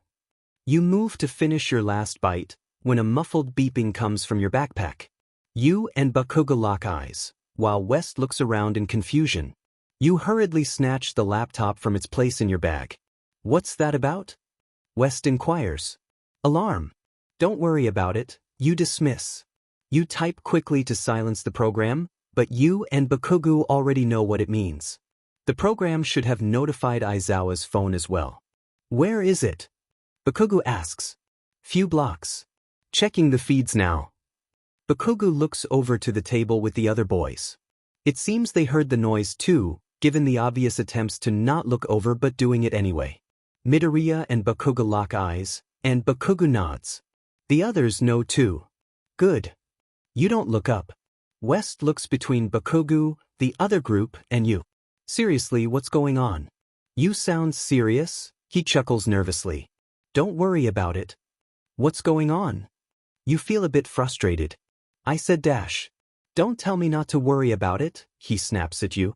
Clearly something is going on and last I checked, I'm your friend, and I want to help. I can't help if I don't understand. You stop mid-type. West dash you sigh. It's actually super complicated. He quirks an eyebrow. I've got time. Well, we don't, Bakugo growls. So back the F off. I don't care if she tells a shithead like you, but it's gonna be on her terms. West watches Bakugo with a strange expression, then nods. All right. Turns to you. I trust you. Whatever it is, you're making it seem really bad, so I hope you'll be okay. You nod and turn back to the laptop. I hope so too. I have no idea right now, honestly. You pause when you find the footage of a glowing green portal. Gotcha. You send a message to Aizawa's phone, dropping a pin to the location. You watch anxiously as a figure saunters through the portal. Gatekeeper. It's him. Without waiting to see more, you shut the laptop and stuff it in your bag, knowing exactly where to go. Midoriya catches your eye. You peep your head in the direction of the exit, and move out swiftly. Bakugo isn't far behind. The boys at the elite table find an excuse to leave without raising too much suspicion and follow shortly after. You're too focused to care about Alistair's icy gaze trailing you and the boys as you leave the busy lunchroom. Aizawa arrives before you. He's hidden behind a trash bin, crouching low. You wouldn't have seen him if he hadn't whistled in your direction. The 7 of you join him in the alley. 4 of them, Gatekeeper and 3 others. Where are they now? You ask softly. Talking over there in the back lot. You peek over to look at the lot. It's surrounded by brick walls on 3 sides. It's a bend in the alleyway, as if turning to a new street, but it leads to a dead end. The corner to turn before entering said dead end is where the 8 of you lie in wait. There's a door to a building embedded in one of the walls, presumably an office or apartment complex, based on the windows scaling up the side. The opposite wall has no windows and no doors. They stand a few feet away from the door, much closer than all of you. They're talking too quietly for you to hear. Your eyes widen when you realize who the remaining 3 are. Damn it, more hot villains. Did you have a plan, Aizawa-san? He shakes his head. I was merely observing. We may outnumber them, but we are quirkless at the moment. They are not. Plus, they have 2 allies that can create portals. That alone is a great disadvantage. We'd need to be smart about this. I'll go in then, you say quickly. The boys all look at you like you're out of your mind. You continue before they try and talk, possibly ruining your cover. They don't know me, not really. I may look like someone they know, but I'm not that person. I can pose as someone trying to get into that building. Doing a report for my school, or something. I don't know. I'll think on my feet. I'll try and not engage them, but get close enough to hear them. Kindish, Aizawa begins. You have no other options. You can't fight them. Right now, this is to gather intel and see if we can predict the Gatekeeper's next move, at the very least, find out more about their powers or motives. We need something. We can't be idle. Aizawa meets your gaze levelly. All right. Your jaw drops. He's really letting me do this? You think excitedly. The all boys look ready to explode. Aizawa silences them before they have a chance to object, glaring as he would when he uses his quirk. She's our only option. You all may look slightly different, but she is the only one that didn't come from our reality. I trust her abilities. The last sentence makes the boys silent. They trust you, but worry about you immensely. Aizawa looks at you again. Gather as much information as you can. If they remain in this world, we can plan our attack based on when they lose their abilities. Go quickly. You nod, smiling slightly. You stand and adjust your backpack and produce from it a pencil and small notebook, hoping to stick to your cover story. You jot quickly in the first clean page you find. You take a breath to compose yourself. You walk out of hiding. Turning the corner, you are able to take in all of their appearances. Gatekeeper is covered completely in all black, save a frightening, smiling theatrical mask. Kurogyri, wearing a silver collar, white button-up shirt and gray vest, chic burgundy tie, deep purple body billowing like smoke. Dabi, dressed casually, his creamy skin juxtaposing the dark pruny skin, the 2 nailed together with copious staples and piercings, appraising all things around him with his gleaming turquoise eyes. Shigaraki Tamura, not wearing his many hands, but wearing a dark hoodie and jeans, his dull powder blue hair concealed mostly by the hood, skin cracked and dry-looking. You try your best not to stare, and simply act surprised, as if you stumble upon them. Dabi, the only one facing you directly, immediately locks eyes with you. You can't help but blush at the penetrative glare. He looks at you as if he recognizes you, but you don't give the same reaction to him. I have to pull this off, you tell yourself. The others follow his gaze, and you take nervous steps forward as they watch. Shigaraki has his back to you. He's the only one that hasn't turned around. Oh, you laugh nervously. I didn't realize people were here, sorry. Dabi's eyes narrow. Gatekeeper speaks. May we help you, darling child? Their voice is as modulated and odd-sounding as when you first heard it. Ah yes, sorry. Your costumes are so interesting I nearly forgot. You smile in a way you hope is convincing. I like cosplay myself, so I definitely gotta give you guys props for your skills. Cosplay? You hear a gravelly voice speak, and you have to assume it's Shigaraki. A gnarled-looking hand reaches up and scratches the unseen neck behind the hood. Yeah. Anyway, you say, stepping closer. You're now closer to them than you are the boys. I'm here for a school project on that building right there. Well, not that building specifically, but I chose that building for my report. Dobby smirks at you. Sorry, doll.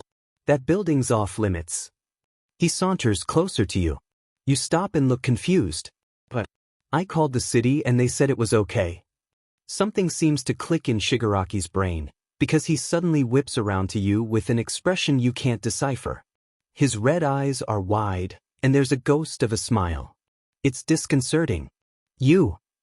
He looks ready to surge forward at any moment. Shigaraki-san, Kurogyari warns softly. Remember what we were told. Shigaraki watches you with his head tilted slightly. He considers for a moment, then begins to nod. Nodding. Yes, this is a different girl. But she's the same. But she's different. I guess I understand. He begins scratching his neck again, glaring at you. But she looks so similar. You laugh awkwardly. Alright. Well, might I just sneak past you guys? It's as my friend said, Miss, Kurogyari says. This building is now off limits. Gatekeeper tilts their head. You speak remarkable Japanese. How they all begin to flank you doesn't go unnoticed. You smile brightly at them, hoping to rid them of the clear suspicion. But thank you. I go to a school meant to prepare students for international business, so Japanese is a learning requirement, since Japan is such a large country in regards to the business world. But about this building, are you guys using it for something? Shigaraki stiffens and pauses his scratching. Why do you need to know that? That's a yes. Well, I need to do a report on the history of the city's architecture, and I chose this building. It's due in a few weeks, so I can come back another time, but I was hoping to do some research here today on it. How long will you guys be using it? What's the address? You freeze but quickly recover. You turn to Dobby. What do you mean? He smiles wickedly, leaning in a bit closer to you. What's the address of this building? You ask. There's no way they know the address either. Time to bullshit. It's 1222 West 34th, right? You pale. Oh no, did I come to the wrong place?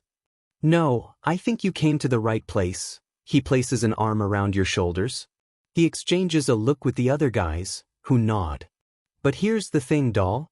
He begins guiding you towards the exit, close to where your friends wait. We're using this building for the foreseeable future. He releases you and places both hands on your shoulders. So can you get out of here so the big boys can finish talking? Don't get me wrong, you're cute. He snatches your chin and moves your face side to side. You're pliable to his touch, though you hate that it isn't an act. Real cute. If you want to stop by another time, once I'm settled in, I'd love to show you around. He gives you a CC smolder, placing his hands in his pockets. You blush. He's acting. I'm acting. Get a grip. You lick your lips slightly. Oh. Will all four of you be showing me around? You look up at him through fluttery lashes. He clicks his tongue, grinning. Cheeky thing. He snickers as he pats your cheek. Not all. Those three are just here to check things out for now. They'll be back soon. But it seems I'm here to stay. And I'm sure I can keep you satisfied until they get here. You press forward slightly, barely. Inches away. Well, you giggle. I guess I'll have to come and do some proper research another day. He grins lecherously. I hope you will, doll. You begin to back away, giving him a small wave. He winks at you and turns around. You take another glance at the three men, watching you both with unreadable and mostly unseeable expressions. Shigaraki in particular has a sour glare, eyes dancing between you and Dobby. You turn around and walk further away, needing to get away quick, especially from Shigaraki's unnerving eyes. You subtly signal to the guys as you walk away to get the hell out of Dodge, in case the villains decide to watch your exit. They do as you say. The villains don't bother doing as you feared. You meet the boys at your apartment. When you open the door, the scene is very similar to coming home after your first villain encounter. Lots of noise, not a lot of coherence. This time though, instead of Todoroki placing his hands on your shoulders, you are embraced in a hug. You hug back immediately with a sigh. I'm okay, you say, equal parts to him and to yourself. I'm glad, he says simply. After a good moment, you release his hug, and walk to the center of the room and plop onto one of the cushions on the floor. Alright, give me what you heard on your end. That the man with burns expects you to return to that building at a later time, Aizawa states flatly. Your face blooms in color. That was all acting. I don't intend on doing anything, sheet. That was implied. Now I'm just digging the hole deeper. But anyway, that was at the end. Basically what I found is that Dabi, the man with burns, and probably Toga are staying in that building for a while. Shigaraki and Kurogiri are not staying here for now, but will be back soon. I'm not sure what their motives are. That's useful information to have, Aizawa notes, more to the boys than to you, you figure.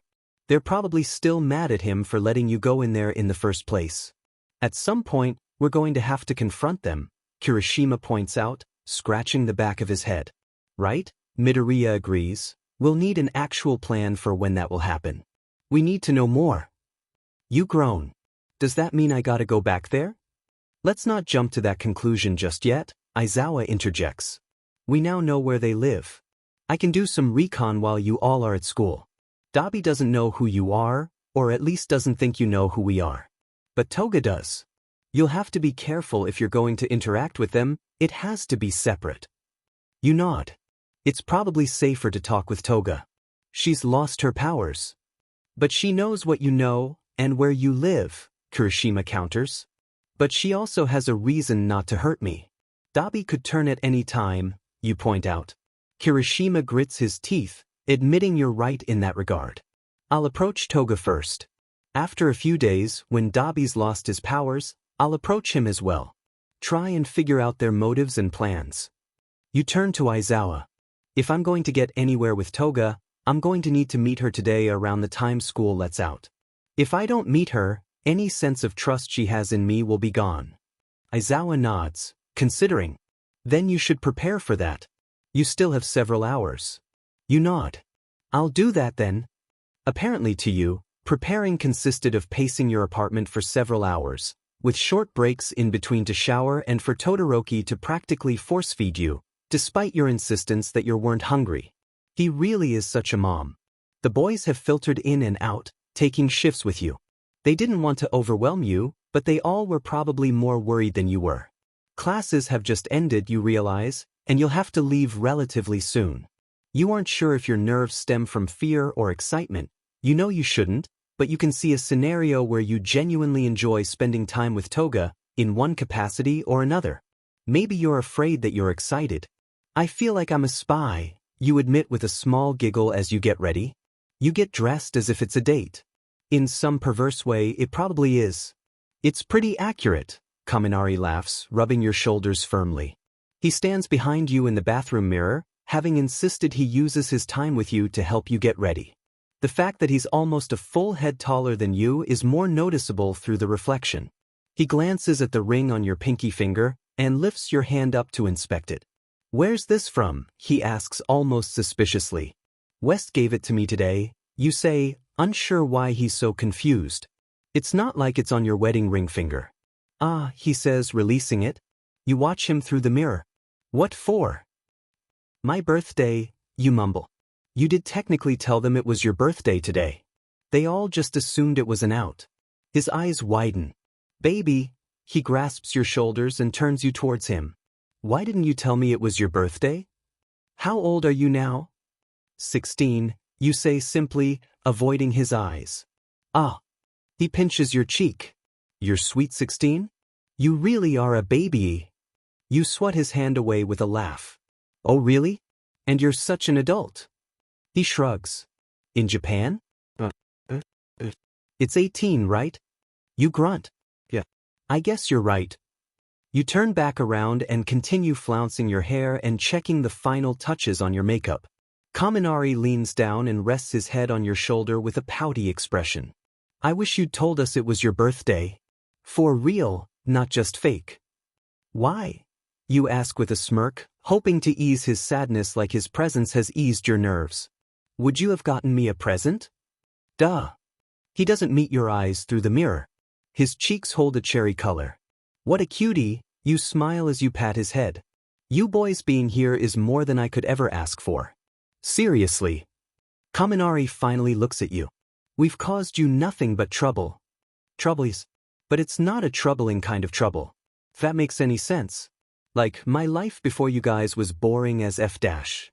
It just straight SCKD. Now that I have you guys, I don't want to let you go. You're saying I'm your present? He asks, his usual grin finally plastered on his face. He moves to lean on the counter next to you. You turn to face him. Yeah. You laugh a bit, blushing. Then I better make it worth your while, huh? He slips his hand across your cheek and into your hair, the other pulling you in by your waist. The cocky grin never leaves his face. The boy knows he's got moves. Your eyes lit a little. Kaminari. Denki, he corrects with a whisper.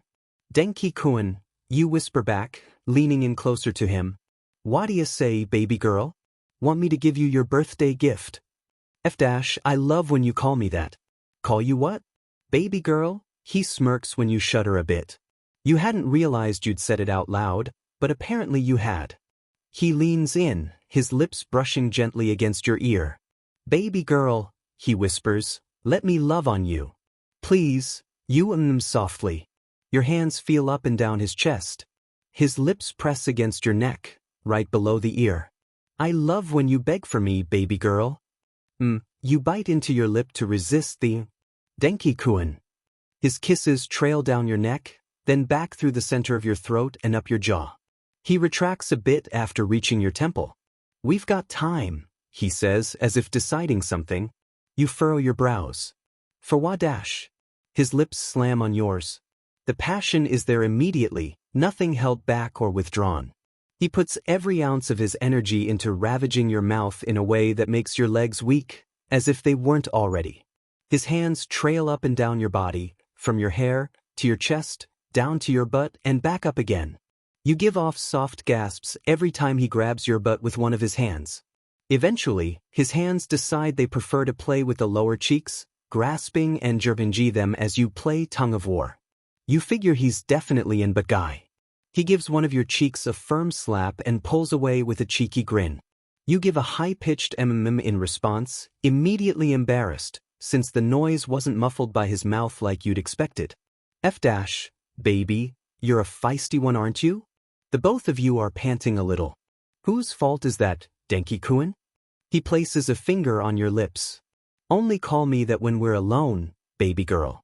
It gets me too riled up otherwise. You lightly kiss his finger. You smirk, knowing you're pushing your luck.